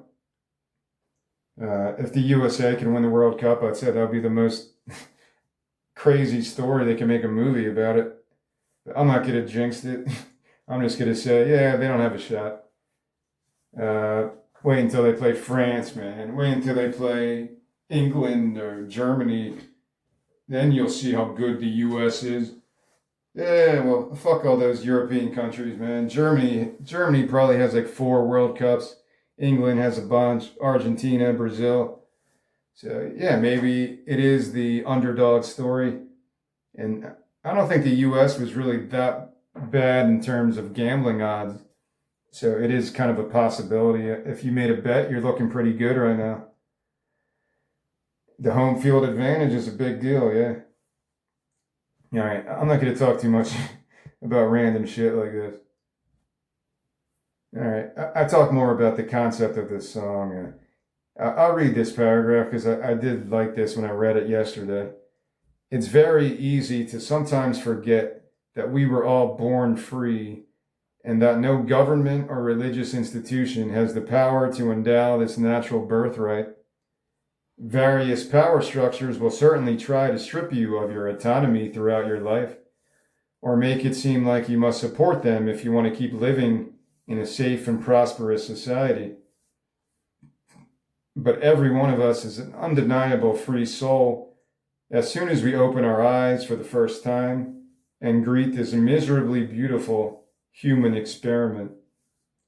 And I think that's my point of view on life because I live in America, where it's not, you look at the United States team, it's made up of people from all races and all backgrounds.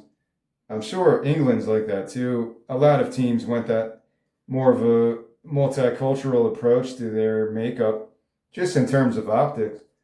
But, you'll see Croatia or South American teams, and it's not a melting pot like America is.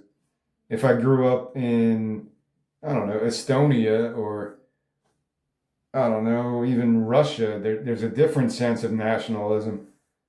America is the melting pot. It's still used as an attraction, I think, which is why there's so much hostility right now about like immigration stuff. Because even people for like the more radical ICE stuff, you could trace your own ancestry to some kind of immigration. I'm not going to get into the ins and outs of illegal, legal immigration here, but the general sentiment is pretty cool there. That living in America gives you a different appreciation for living amongst every culture in the world. It's why I wanted to learn Spanish so I could appear to be more cultured. It's why I listened to music like John Luther Adams in my 20s and 30s because I wanted to appear more intelligent in terms of music and grow my knowledge of different paths, even classical stuff. I mentioned one of my friends' bands in here. I was friends with a band from Southern Jersey I went to school with. They were called Fell Far Behind, kind of like a punk emo band, and they released a couple albums. Didn't really make it in terms of commercial success, but they did go to California and recorded an album with some notable people in that Southern California punk rock element. I forget the name of the people, so check them out. Fell Far Behind.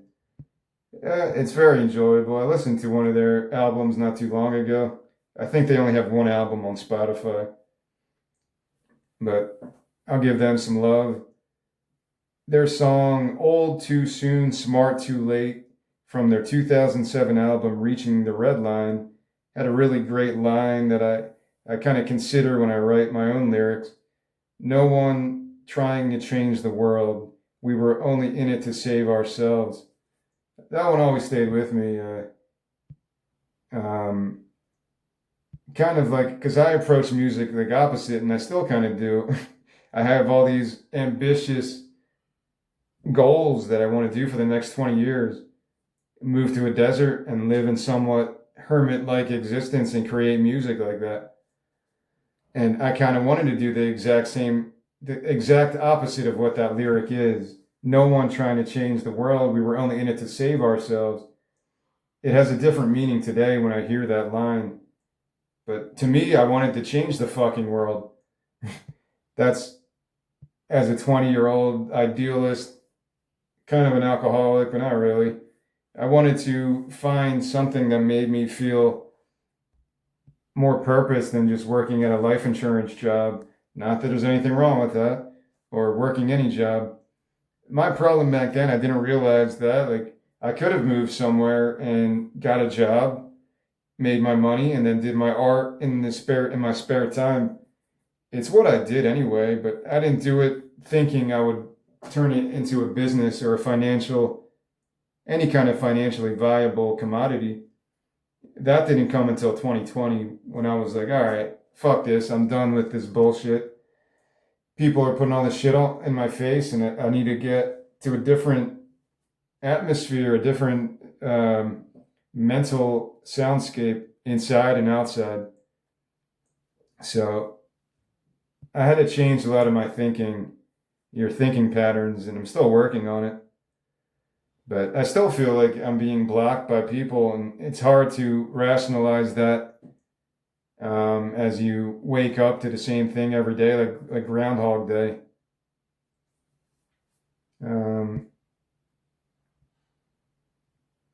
I talk about I'm going through my book right now, trying to see what's interesting to talk about.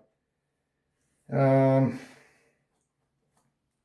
talk about some of my influences. That the only time I wrote anything in high school that got published in the newspaper was from Bradley Nowell. I wrote this article about Bradley Nowell, and he had died, I don't know how many years before. It was probably around 97, 98 when I wrote this. It was the only time I got anything published. It was just an article about some of his stuff and his battle with heroin addiction. And even back then, I was like angry as a teenager. Like, fuck, dude. Why didn't you just stay clean? You could have made music until you were 60, 70. So I have that kind of vitriol I'm sad that all these people die too young. Amy Winehouse, Bradley Noel, Cobain, Hendrix, so many other people, Mitch Hedberg. All these people would be so cool to hang out with now.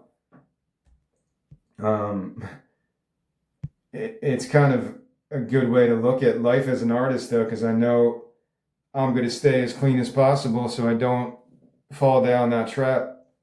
I could have done that when I lived in my apartment by myself, but I decided to go the opposite and just go crazy, crazy healthy as a vegan, as a straight edge person. That was the path that I went on, and I'm still on for the last 4 or 5 years.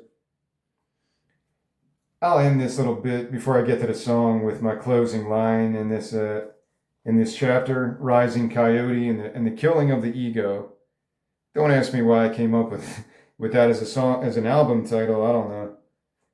At this point as a songwriter, I believe it's better to be a happy idiot, and I include myself in that term, happy idiot. It's better to be a happy idiot than a tormented soul who wants to change the fucking world, man. Because at least the happy idiot is aware of their foolishness while remaining unafraid to act insanely stupid through their creations. This valiant and imprudent approach, utilized by artists of the screwy sort, might offer a whole new dimension of free expression, far removed from any demands of their ego, since it probably jumped ship long ago. I thought that was a good way to describe really the 20-year process of creating this book, which was still the hardest thing I've ever done in my life. I had to be really disciplined and work on it every day, every night. When it came to the words, when it came to the editing, when it came to the visual arts, I had nobody else really helping me. But in this chapter, I did say, and I'll end here, but that was a good way to end this. When I was writing this book, I felt like, even though I was in this strict solitude, I felt like my songwriting heroes like Joni Mitchell, Gillian Welch, Fat Mike, Jim Morrison, they were all kind of with me at certain parts along the way. Maybe other people too, like Tom Petty. Also the band Earth, and listening to music like Earth, that loud drone stuff got me through the nights where I was like, I don't feel like doing this. I'm stuck in my apartment. I can't make any money right now. Or to be honest, I wasn't trying to.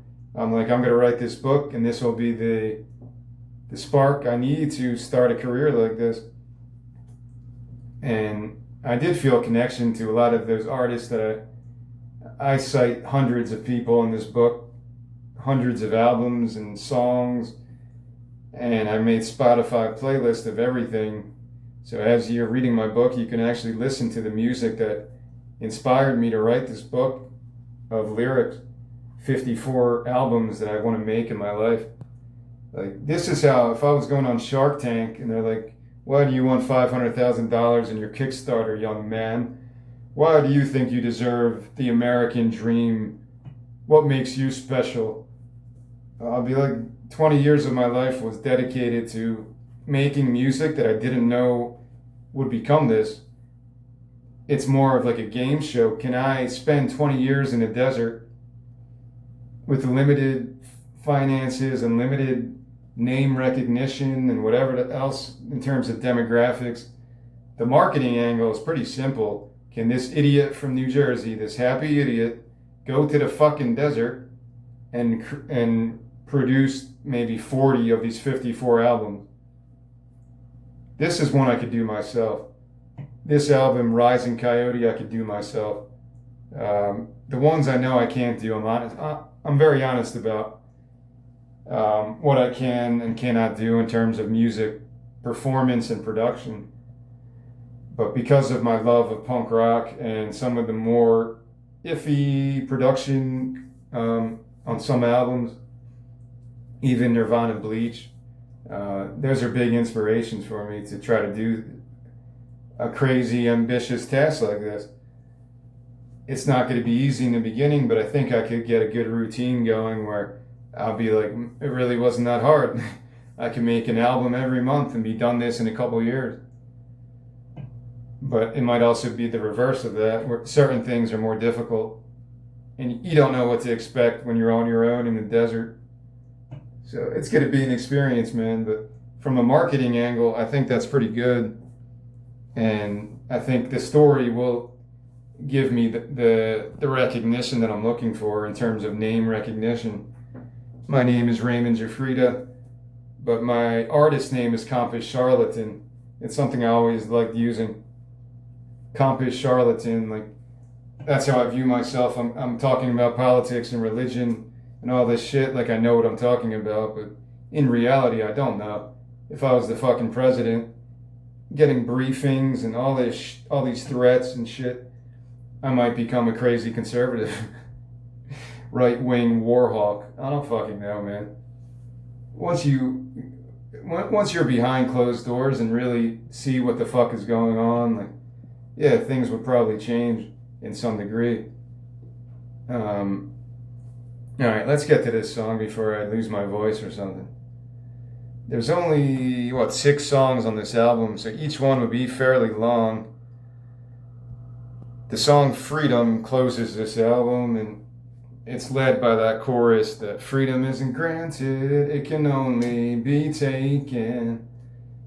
Freedom isn't granted, it can only be taken. Excuse me.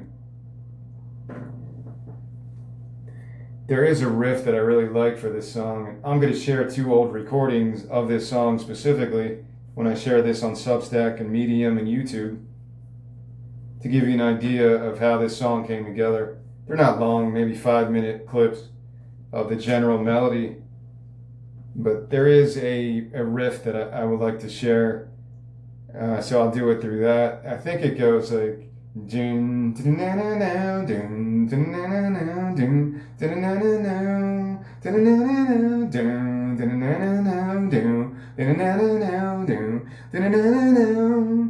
dun. 'Cause freedom isn't granted, it can only be taken. Dun, dun, dun, dun. Freedom isn't granted, it can only be taken. Dun, dun, dun, dun, dun, dun, dun, dun, dun. So it's, I guess, a fairly simple riff, but and a fairly simple melody, but I like the feel of it. It's not quite a punk rock song, but it has elements of a punk rock song. If I can change the energy of my singing, at least. I'll read the lyrics now, the verses, 2 verses, and the chorus is just what I just did right now.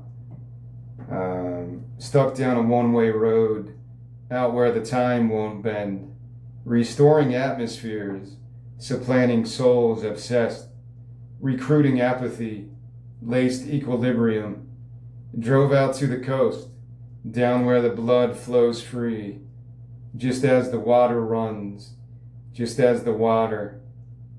Verse 2, stuck down a one-way road, ego's final draw, unconscious symmetry, invoked the midnight strain, reclaiming every dream, floated innocent, drowned within the truth, down where the blood recedes, just as the water runs, just as the water. Going back to that thought about music, that there is no silence. Even in silence, there's something, right? If a bear shits in the woods, or if a tree falls in the woods, if you want to get all weird, philosophical, or anecdotal. Even in formless music, there's going to be a form of some kind. I guess you could really go avant-garde and find something that is just complete musical heresy with no function, no rhyme or reason. I don't really know how to handle stuff like that. Is there a form to the formless? Is there a form to chaos? I would say probably the answer is yes, usually. Even in chaos, there is some kind of a mathematical equation to it. The universe is in constant chaos, from what people say, at least. Even priests and nuns used to teach us that in science class. Like, the universe is, one little change and everything would just get destroyed. So it was like a way to appreciate God's artistry and the creativity of that whole philosophy. If you want to go intelligent design or the creation method of how the universe exists today, I can never get over that concept of how could something come from nothing. I talked about that before in terms of science fiction. Even if time is a circle and we're living in a circle where the past is the present is the future, everything's kind of related in the circle. It's not a linear path, which I can't get my head around still. There still had to be a beginning to the nothingness. If there was nothingness, well, where did the nothingness come from? I'm not going to get all weird like this, but these are some of the thoughts I have when I have these discussions. Is music, formless music in terms of ambient, drone, or that earth band that I talk about a lot, avant-garde stuff. Like I just heard of Stockhausen, maybe was the name of the guy. Maybe a German composer. Let me look that up. Something Heinz, Klaus Heinz Stockhausen, maybe? Klaus Heinz. Let me see if that's correct. I know his last name is Stockhausen. Karl Heinz. Yeah, not Klaus. Karl Heinz Stockhausen, the father of electronic music. All right, I didn't know he was that big of a deal. He revolutionized 20th century classical and avant-garde by introducing controlled chants, spatialized audio, and synthesized sound. So even in his stuff, there is a form to it. I just found that yesterday maybe. I had to buy something off of Bandcamp. Excuse me. So I'll give him some love. I like to do this just to give people ideas of what I'm listening to right now. I did add one album to my list. It was right here, Karl Heinz Stockhausen, but it's performed by other people. This ensemble called Zeitkratzer. Zeitkratzer. I'll share something from them so you don't have to worry about how to spell that. And he's got a lot of shit, Stockhausen. I just learned of him yesterday, so I have to take that dive at some point. I didn't know he was the father of electronic music, like Google said, if that's true. So that's pretty cool. But even in stuff like that, there is a form to the avant-garde, if you want to say that. There's got to be something working in your brain to keep some pace, or if you want to make the time signatures weird every passage, there is still mathematics that could describe what you're doing. Dillinger Escape Plan. I don't know how to do that type of music or dream theater, but there is a form to that, even if it sounds so crazy that you don't know how to count it. The reason I picked this song today was because it connects to some of the John Luther Adams opinions on music and creation. And also, there is a part of this song that kind of has overlapping melodies, and I thought that was an interesting thing to talk about because I like doing that. Like the row, row, row your boat. That's the classic example, right? And there is a tempo change as well in this song. So there's a lot of things that could be further down the road that I can escape and build on in terms of tempo changes and in terms of the overlapping vocal melodies and even guitar parts that could overlap and in sort of like a polyrhythm.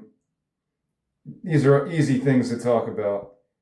But to actually do it successfully, I'm going to have to really learn how to do polyrhythms and get it to the point where I can recognize it and count both of them, because I'm not able to do that at this point. I'm going to sing the verses to give you an idea of how the verses and the chorus are different. So that riff I was playing, I think we played during the verses. The dun dun dun dun dun dun dun dun dun dun. That riff there would just kind of drone throughout the verses. Stuck down a one-way road, out where the time won't bend, restoring atmospheres, so planning souls obsessed, recruiting apathy, laced equilibrium, drove out to the coast, down where the blood flows free, just as the water runs, just as the water. I think I got kind of tribal there when I was making this first demo. And that's the line that I would overlap towards the end, like an outro that could get kind of epic when the chorus comes in. Because freedom isn't granted, it can only be taken. I'm not sure the tempo change there, but at some part of the original recording, there was a weird tempo change. Yeah, it kind of stays that 1, 2, 3, 4, 5, 6, 7, 8. So I'm not sure. I would have to develop some kind of an instrumental in line with what my original recording had. But as the chorus would be sung, I want to mix those overlapping parts that freedom isn't granted, just as the one. I want to overlap those two lines because be like water, like the Bruce Lee thing. I bought a t-shirt with that because I was trying to be all cool a couple years ago, but the t-shirt was way out of my size, so I couldn't really do anything with it. But to be like water, just go with the flow and not let your emotions lead you. Go with what's deepest inside of you. It's not emotions. Emotions are fake.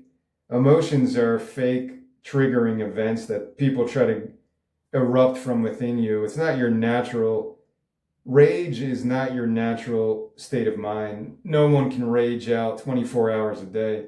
You're going to die. No one can be a pacifist 24 hours a day. You're going to be tempted to rage out.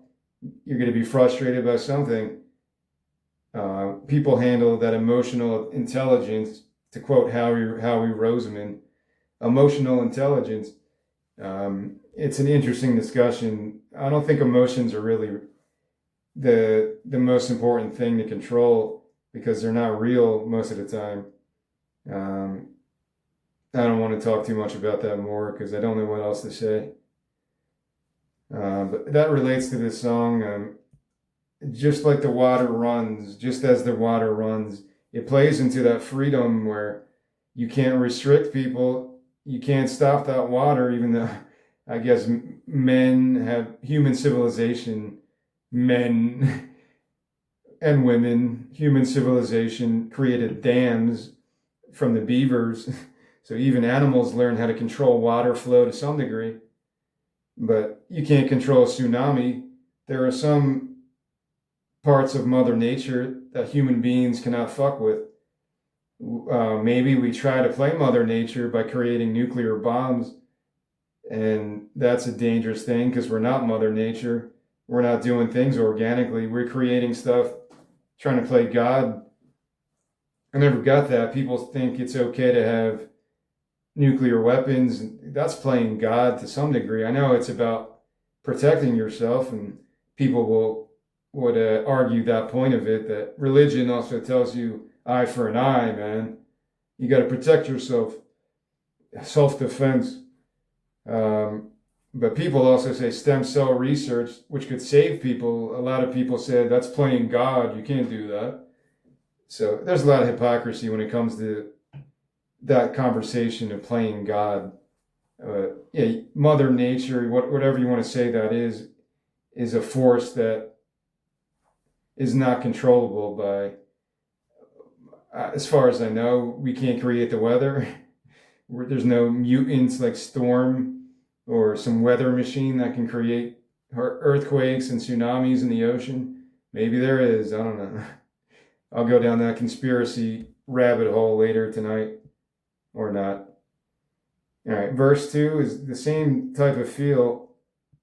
Stuck down a one-way road, ego's final draw, unconscious symmetry, invoked a midnight strain, reclaiming every dream, floated innocence, drowned within the truth, down where the blood recedes, just as the water runs, just as the water. And you can get real funky with that. I'm not against putting effects on this too, at least in terms of echo, and I'm not against that really. Even no effects must do some effects, right? Like, I want to keep it as natural as possible. I'm more leaning on that side of the spectrum of production. If I'm doing this myself, I can't get that fancy anyway. Or maybe I can. I don't know how easy it is. But I think of that episode of Little Dicky, Dave, is that the name of that show? Where Brad Pitt's on and he's doing his rap in the soundproof booth and he sounds real good because of the auto-tune voice. That's what I don't like. There's a place for it, and it is kind of attractive for somebody like me. But I wouldn't want to be known as an auto-tuner, just me personally. I'm not judging other people. To me, I don't want to do that. I want to force some kind of natural voice out of me, because that's what the John Luther Adams approach was. Or you don't even know if what's inside of you until you try to do it. So I really have to dig deep and practice, because it is a physical exercise to try to sing and stuff, to play any musical instrument. And this is a song I could handle. It's not a complicated melody, and it's not like I'm singing anything high. I think it's good for my register, whatever my register is. Stuck down a one-way road, out where the time won't bend.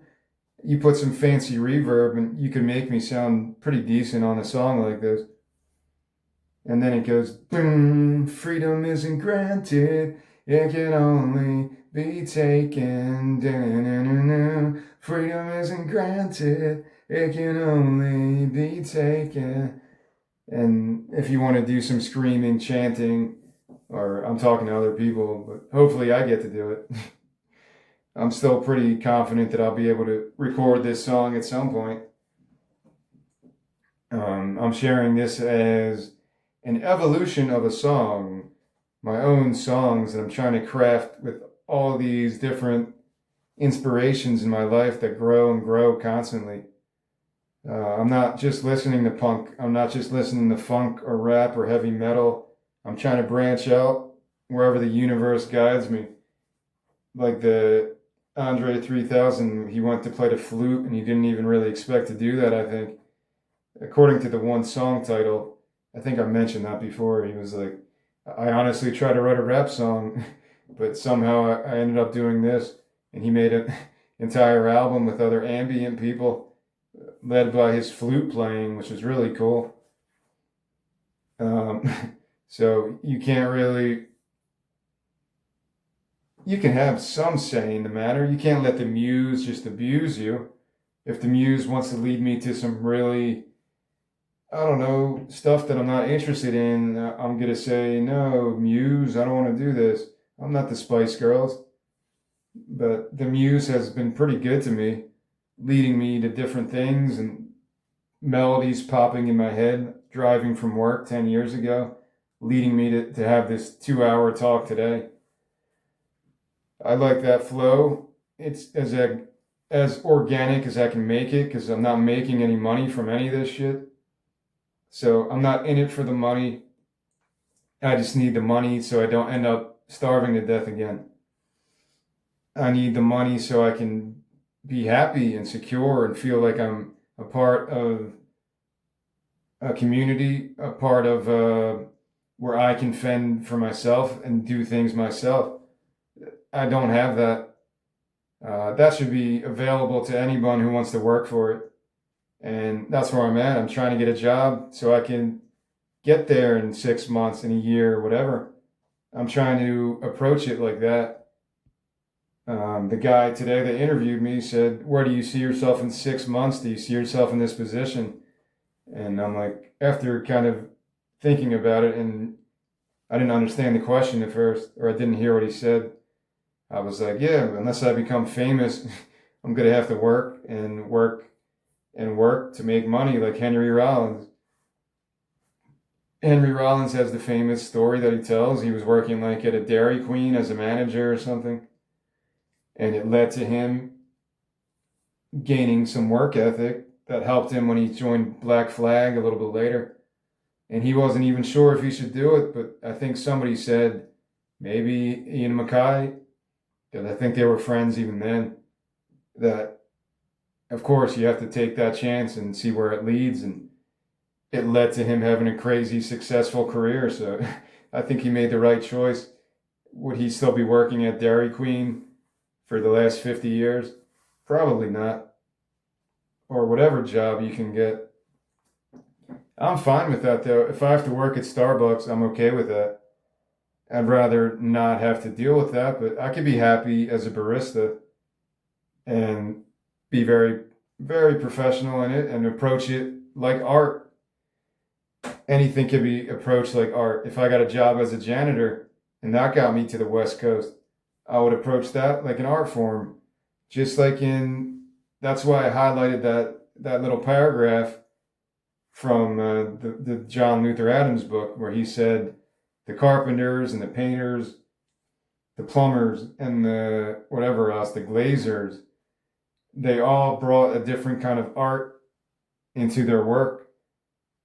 I think one of the guys said that the hardest part is framing the house, because that if you mess up one little thing, you mess up everything. And he approaches music in that same fashion, learning about some of these philosophies. That makes sense. If you frame a house and it shifts over time, you could really damage everything. Not that I know anything about this shit. But there was a part in the book where he talks about his house in Alaska, his cabin, and every year he had to like get some kind of a lift and shift it. And if he didn't do it every season, because of the changing, I don't know what to say there, the changing ground level, whatever, because of the rain and the snow and the harsh conditions, it could make the house tilted, and sooner or later the door wouldn't close and all these things. It was pretty interesting. See, I think I have the right approach, even if I have a metal shipping container in the desert, which sounds stupid. People have done it. You could weatherproof it for not crazy expensive amount. So when it's 100 degrees outside, you could still do work. You're not going to fry all your electronic equipment or be too hot to even breathe. It's going to be a experiment to do stuff like that, because I'm more concerned with the equipment. If it gets too hot, it could damage stuff. But I'm doing this minimal. I'm not spending thousands of dollars on anything. Unless I could make money, that's like investing in a business. If I start putting out albums and I get some kind of a following and I start making a profit, then maybe I would want to get upgraded to different recording equipment and better instruments. Right now, I'm thinking I just need an acoustic, an electric, maybe a bass guitar, maybe not. But I probably want to fuck around with a bass to kind of practice more on a bass guitar. And for drums, if I need percussion, which I wouldn't get a whole drum set, I'd just get African drums and stuff like that, which would work on most of the albums I do myself. I could improvise percussion and study it more. I'm not as confident with that because I've never played any kind of drums in my life. Maybe in kindergarten, but I don't even know if I did back then. So it's really not going to be a crazy studio setup with thousands and thousands of dollars, because once that dream becomes true and I do find a piece of land to live in, I still have to leave there every day, and I'm not going to be having expensive equipment that people would just be up for grabs like that. So I gotta learn how to do this shit. Get a fucking German Shepherd or some kind of guard dog to be there, and hopefully that keeps people away. I don't know, man. I just gotta find a good place to go and get involved so people don't want to steal my shit. Again, I've kind of had a similar thing happen to me, but I'm not going to talk about it. It's the reason I don't have any instruments right now. I used to have three really nice guitars. The Gillian Welch one from my high school days, and another one from my cousin. And yeah, I no longer have anything. More about the Gillian Welch guitar, since they signed it. It was an Alvarez Parlor that I'll try to get the same thing again. I really liked it. Alvarez is a guitar I never really was interested in until I bought that one. But it was a beautiful guitar, and you could play it at night because I was in an apartment. I didn't want to make too much noise, but sometimes I would just get too crazy and make too much noise as well. I think the famous jazz guitarist Wes Montgomery had a story like that. I forget where I heard this, but he had that same experience wherever he was living. He had to get this specific guitar, or he taught himself how to play really. That's the story. He taught himself how to play guitar really, really lightly, and that helped him when he played loudly. It gave him a different texture that somebody noticed and wanted him in his band. I forget the rest of the story. I don't think I mentioned him before, but he is a guitarist that has kind of influenced my own life to some degree. Let me look up Wes Montgomery. Maybe I can find that story and make sure I'm not just making that up in case I'm living in a different universe. Wes Montgomery. Maybe I heard that story in an alternate reality, man, and it's really not like that. Wes Montgomery plays the guitar softly. Let's see if that brings up anything. It probably won't. But you never know with Google, man. Plays the guitar softly. Never know with Google. Wes Montgomery's soft, warm tone comes from a legendary technique. Yeah, there it is. He played using the fleshy side of his right thumb rather than a pick, which is how I play. I don't use a pick. He developed this method out of sheer necessity. Working a daytime job, he practiced late at night and brushed the strings softly so he wouldn't disturb his wife, children, and neighbors. So good for him. He got some good karma for being a caring neighbor. Rather than the aggressive snap of a plastic pick, Wes Montgomery's thumb created a uniquely mellow, round sound. So I'm not making this up. See, I kind of know what I'm talking about sometimes. Check him out if you don't know him. Back in the day when I was collecting vinyl around my town, I used to live in Collingswood. I went on Craigslist all the time, and I met this one guy. He used to play jazz, and he sold me some old jazz albums. One of them was Wes Montgomery. I forget the other guys. Really nice gentleman, and he was kind of telling me about some stories like that. I don't remember anything, but I do remember one of them was Wes Montgomery. It was the one with the cigarettes that looked kind of gross. But I found some other ones later that connected with me more than that album. Originally, was it Wes Montgomery and Junior Wells? Let me look that one up. Originally, I added that one to my 501 albums. But then I found, Wes Montgomery and Junior Wells. Or maybe it's not. I might be wrong about that. Anyway, he collaborated with somebody else, and that I changed that later because I thought it was more a better advertisement. What did I say? Advertisement. I never say that. Is somebody else in my head right now? But I thought it was a better representation of his kind of style. I didn't want people who didn't know Wes Montgomery to go to that album first, like I did, even though it led me to his other stuff. So I didn't feel that bad about including it, but then I thought differently. Maybe jazz is better experienced live, a jazz guitarist like that. Yeah, it's more powerful, more impressive. Jazz guitar, I think people back in high school, they would say that's the toughest type of guitar to play. Guitar style is that Wes Montgomery approach, jazz guitar. I don't think I could ever get to that degree of technical prowess. It's not what I want to do anyway, but again, going back to Bob Ross, if I sat in my desert studio for 6 months and did nothing else, I'd probably get pretty good. It's just a matter of actually doing it. I'm still trying to find that album so I can give him a better credit, Wes Montgomery. I'm going through some of these right now. My list of some of the older ones. They're actually kind of interesting. Max Roach, Irma Thomas.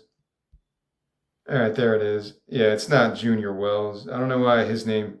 Wes Montgomery and Wynton Kelly Trio. Smoking at the Half Note.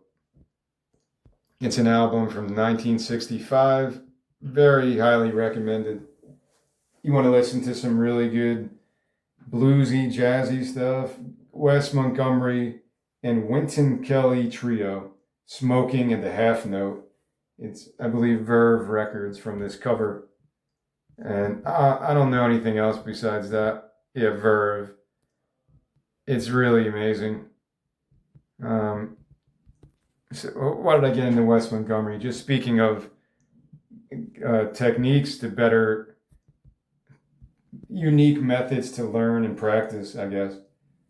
But that goes against everything I'm saying as well. The reason I want to go off grid is because I can't do the type of music I want to do from a suburban place or unless I find a shed and make a studio somewhere. I think I'd have better artistic longevity if I'm out in the desert. I feel like I could survive there easily. And that's why I always go New Mexico, Arizona. That's where I was looking for land last year. But I have to do it in a different way. I have to do it in a different way because if I'm living off grid and I don't have a car, I can't walk to work unless it's really close. There's probably no buses coming by. The logistics has to be worked out later on, or really before I do anything. I got to do the logistics of survival before I can start creating the music now. But I'm cool with it because everything is going to be motivated by that 20-year plan. And that's going to lead me to the success in the most natural, organic way, I guess. I'd still rather do it as I rehearsed it last year as a Kickstarter campaign. That would be the more efficient way to do it, where I don't have to go learn how to be a barista, which shouldn't take that long, and make all these fancy drinks for Starbucks fans. Or if I don't get that job, whatever I end up doing to survive. But of course, I'd rather do it by the Kickstarter campaign. But even if I ask for less money, I don't think it's going to work because nobody knows me. The book I thought would get my name out there to some degree. The screenwriting I thought would lead to some money. Some of the other art books I've written I thought would lead somewhere. It just hasn't happened like that. But I'm never going to give up on doing this because there has to be a reason for this. Sometimes there's a reason for things, sometimes there's not. And nobody can convince me that I've spent my life doing this and it's not going to lead to the next chapter in this. So this is evolution of a song, but it's really just evolution of my plan for the future, I guess. With songs like this to put my foot forward, my musical feet forward, to show people what I'm trying to do. I'm not approaching this like Shark Tank, like send me money, fund my project. I don't think that's going to work for me. I can't even get people to really pay attention to anything I do, so I'm not going to stress over that. If I have to do things on my own, I'd still live a happy life, working at Starbucks and then working on my music when I'm not working at Starbucks, or trying to sell my screenplays, trying to network with more experienced people, getting an agent, joining the Writers Guild. Maybe those things can come later if I meet people. But I have to be able to trust people. That's a big problem for me. If I did ever go see a therapist, that's what I would talk about, how I don't trust people. Because so many people have played games with me. And that's a big issue when you meet people for the first time. I'm not good at looking people in the eye and doing an ocular assessment, an ocular pat down. I'm the sheriff of Patties. I'm not good at that. I'm good at using Always Sunny in Philadelphia references because I've watched those episodes like a million times. But I'm not good at looking people in the eye and like you're playing poker, getting a read on someone to see if they're being real or fake with me. So many people have been fake with me, been cunty, playing mind games. So that's like my default, that whoever I meet is going to be some kind of a actor trying to fuck with me to some degree. It's not fun to be like that. I don't do that to people, so why does it happen to me? I've never played games with anyone. Getting people behind their back to pretend they're somebody else.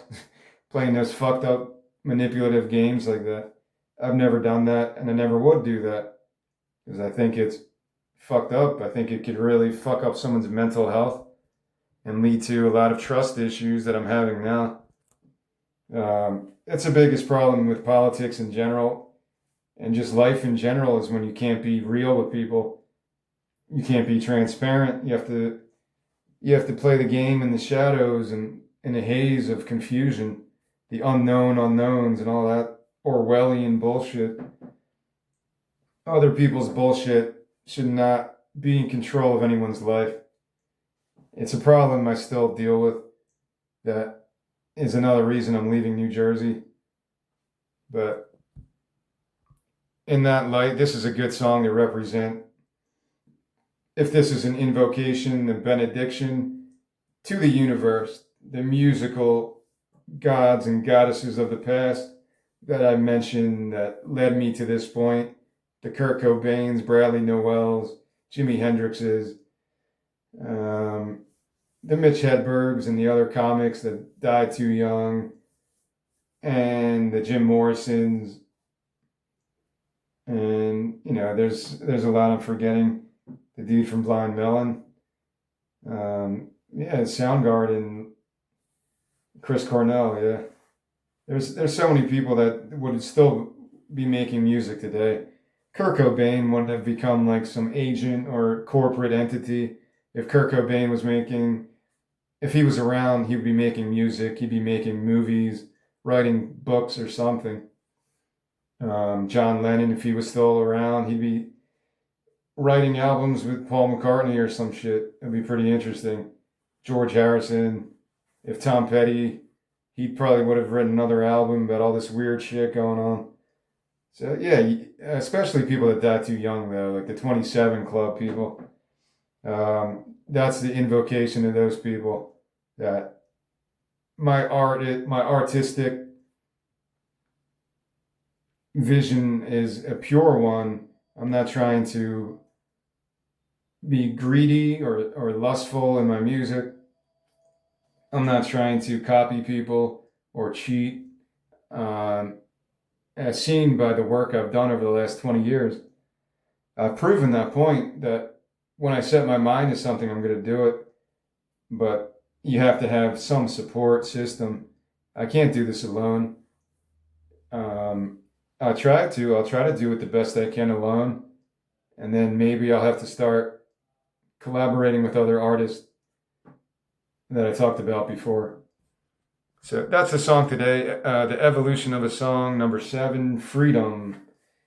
Very simple title, very simple melody, but this song could be enhanced with more overlapping melodies, maybe some tempo changes.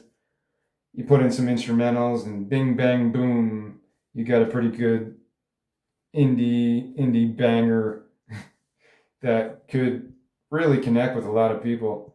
I'm not writing this from a Democratic point of view, Republican point of view, or even an American point of view. This is to any human being, male, female, or anything else that feels stuck at any junction of their life, whether as a teenager and you're like at that point you feel stuck, and then you get out of that and into your adulthood and then you feel stuck again. You're in a marriage and you feel stuck. You don't know where to go next. Just remember, don't fuck with other people. No matter how bad that you think your life is, it doesn't give you the right to fuck with other people. Whatever your worldview is, it doesn't give you the right to fuck with other people or to demand anything from anyone else. That maybe is specifically or beautifully American in that approach.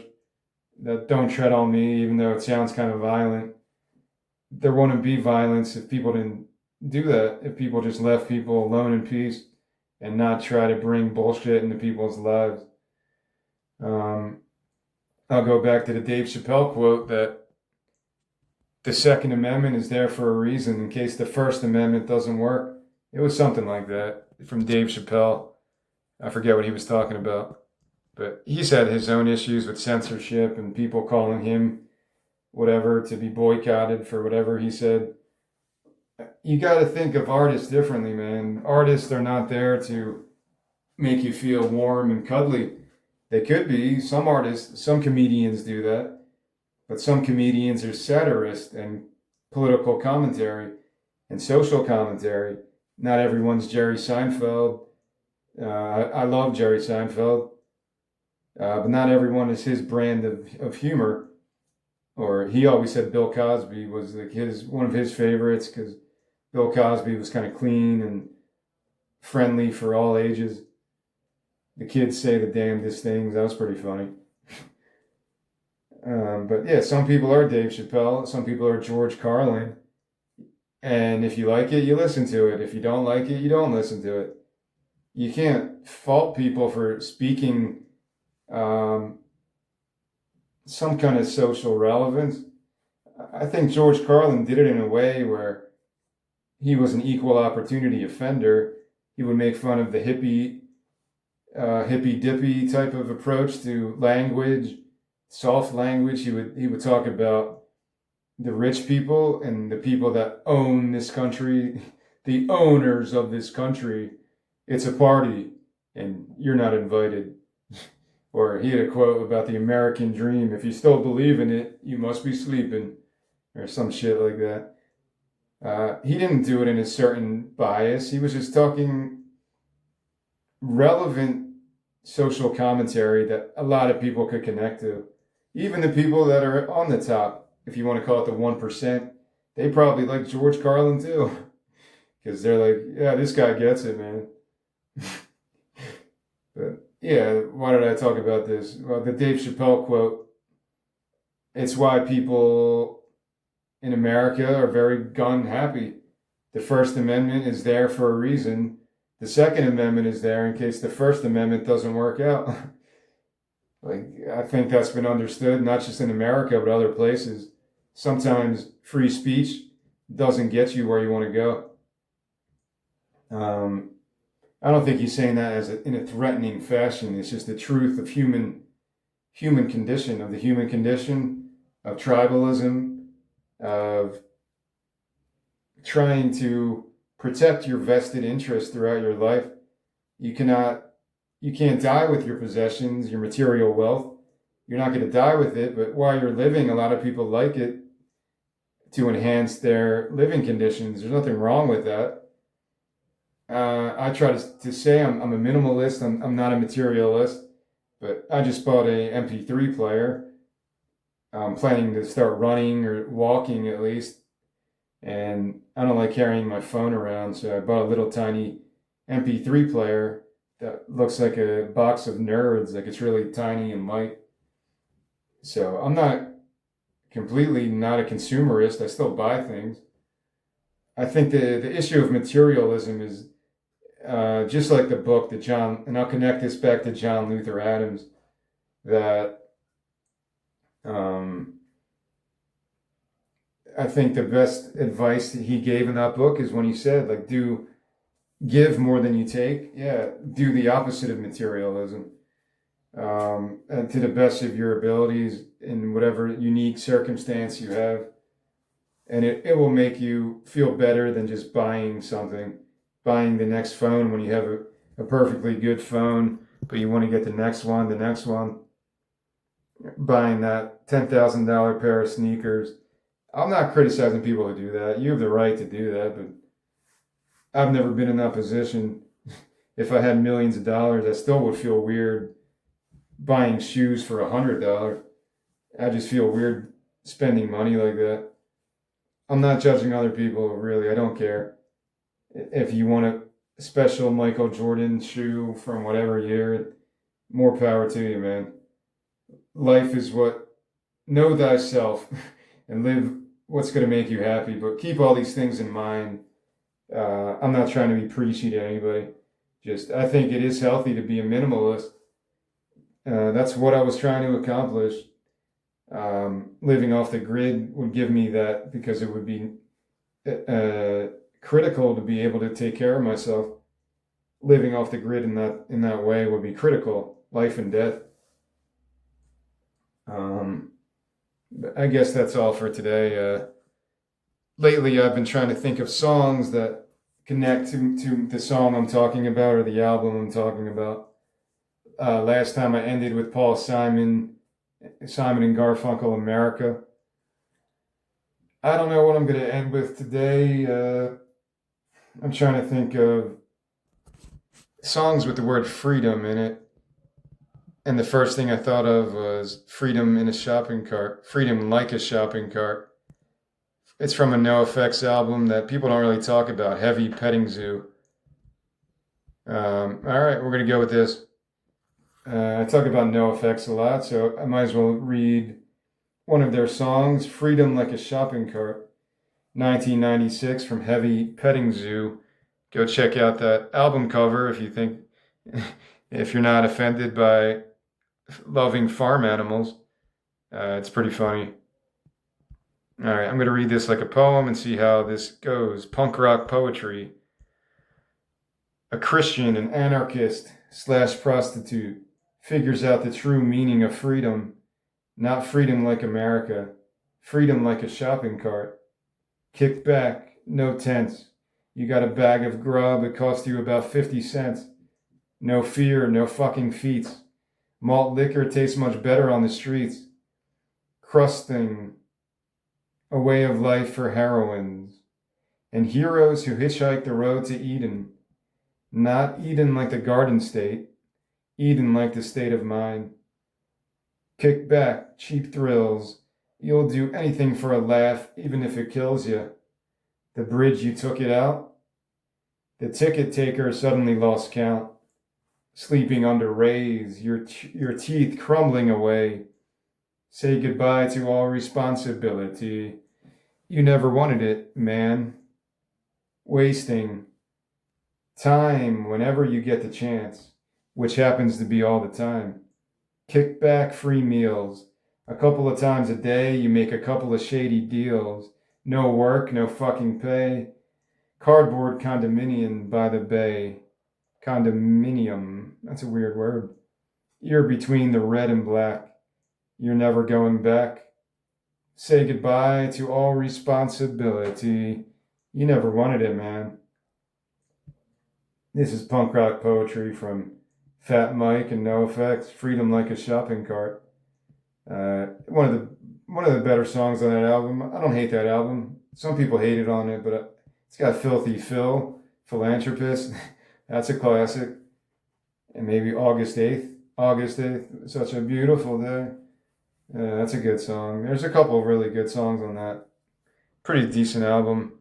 NoFX, Heavy Petting Zoo. I've never heard a bad NoFX album. The first one I ever got was weirdly Liberal Animation that I found at a thrift store as like 13 years old. I'm like, well, it's got to be good. The cover is awesome. It's like a cartoon family of cows eating animals. Liberal Animation, one of their earlier albums. It's not terrible, but it's not great either. But there's no bad NoFX albums. That's just how they are. That you could take something from even Liberal Animation, and I would listen to it again. Maybe this will be a cool concept for a podcast. Punk rock poetry. And you read punk rock verses like a poem, like a really overdramatic reading, like a Christian, an anarchist / prostitute figures out the true meaning of freedom.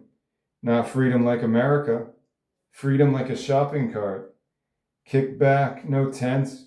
You got a bag of grub, it cost you about 50 cents. No fear, no fucking feats. Malt liquor tastes much better on the streets. Crusting, a way of life for... Alright, I'll just stop doing this now.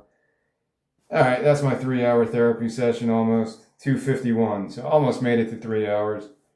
I haven't spoken in the last 2 days, so I knew this one would go kind of long.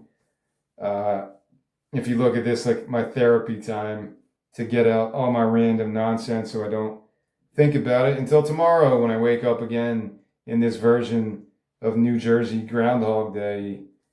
What company will hire me so I can leave and have a cool adventure, hopefully, and don't end up on a ditch with people cutting out my organs? Please don't do that, man. I'm just trying to make music. That's my plea to the training day with Ethan Hawke in the bathtub.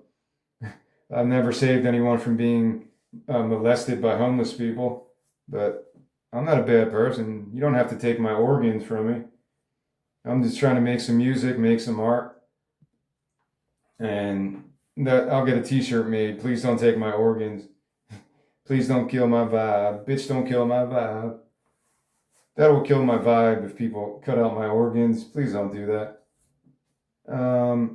I guess that's all for today. Thanks for listening. Tomorrow, if I choose to do another talk in between my reading and other exercise stuff, I'm going to try to get into Radiation Highway, which is pretty crazy. I'm not going to read anything for that because it's going to take me 2 hours just to talk about all the songs on that.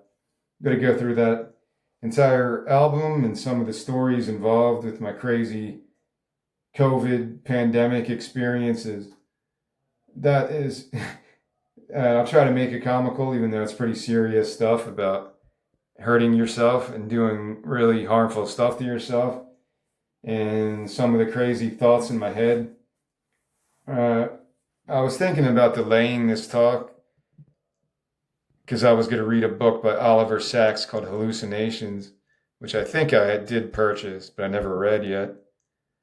But I don't think I'm going to do that. I got too many other books that I started.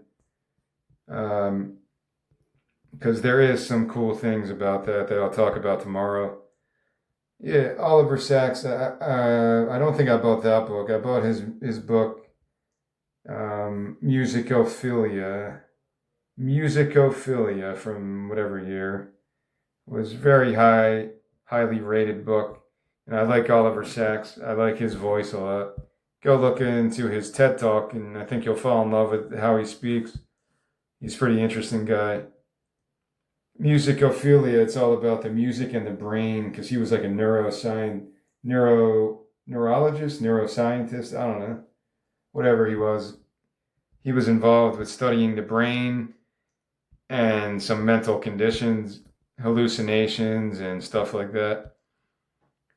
Maybe I'll read this book later when I talk about Lilliputian vision in the next couple weeks, because that one was named after a term that he invented, Lilliputian vision, from the Gulliver Travels of Lilliputians. Some of his patients would see hallucinations of little people or little animals or whatever. That's why I just like that name a lot, Lilliputian vision. I thought it was pretty cool. So that's tomorrow. If I do this, I'm not making promises. I'm not sure if I'm going to do this tomorrow or not, but sometime soon, if not tomorrow, maybe Sunday. Radiation Highway. It's an album that I loosely talked about during digital incineration, because they both involve some of the stories from my COVID times. This one, Radiation Highway, is more serious. It deals with some really dark shit that I had to go through that hopefully are all done, but I still feel like there's some remnants that don't get resolved in my life. It's not good when you can't get closure on things, because when things linger and you can't move on with your life, it is kind of it's bad for all parties. It's going to be bad for everyone.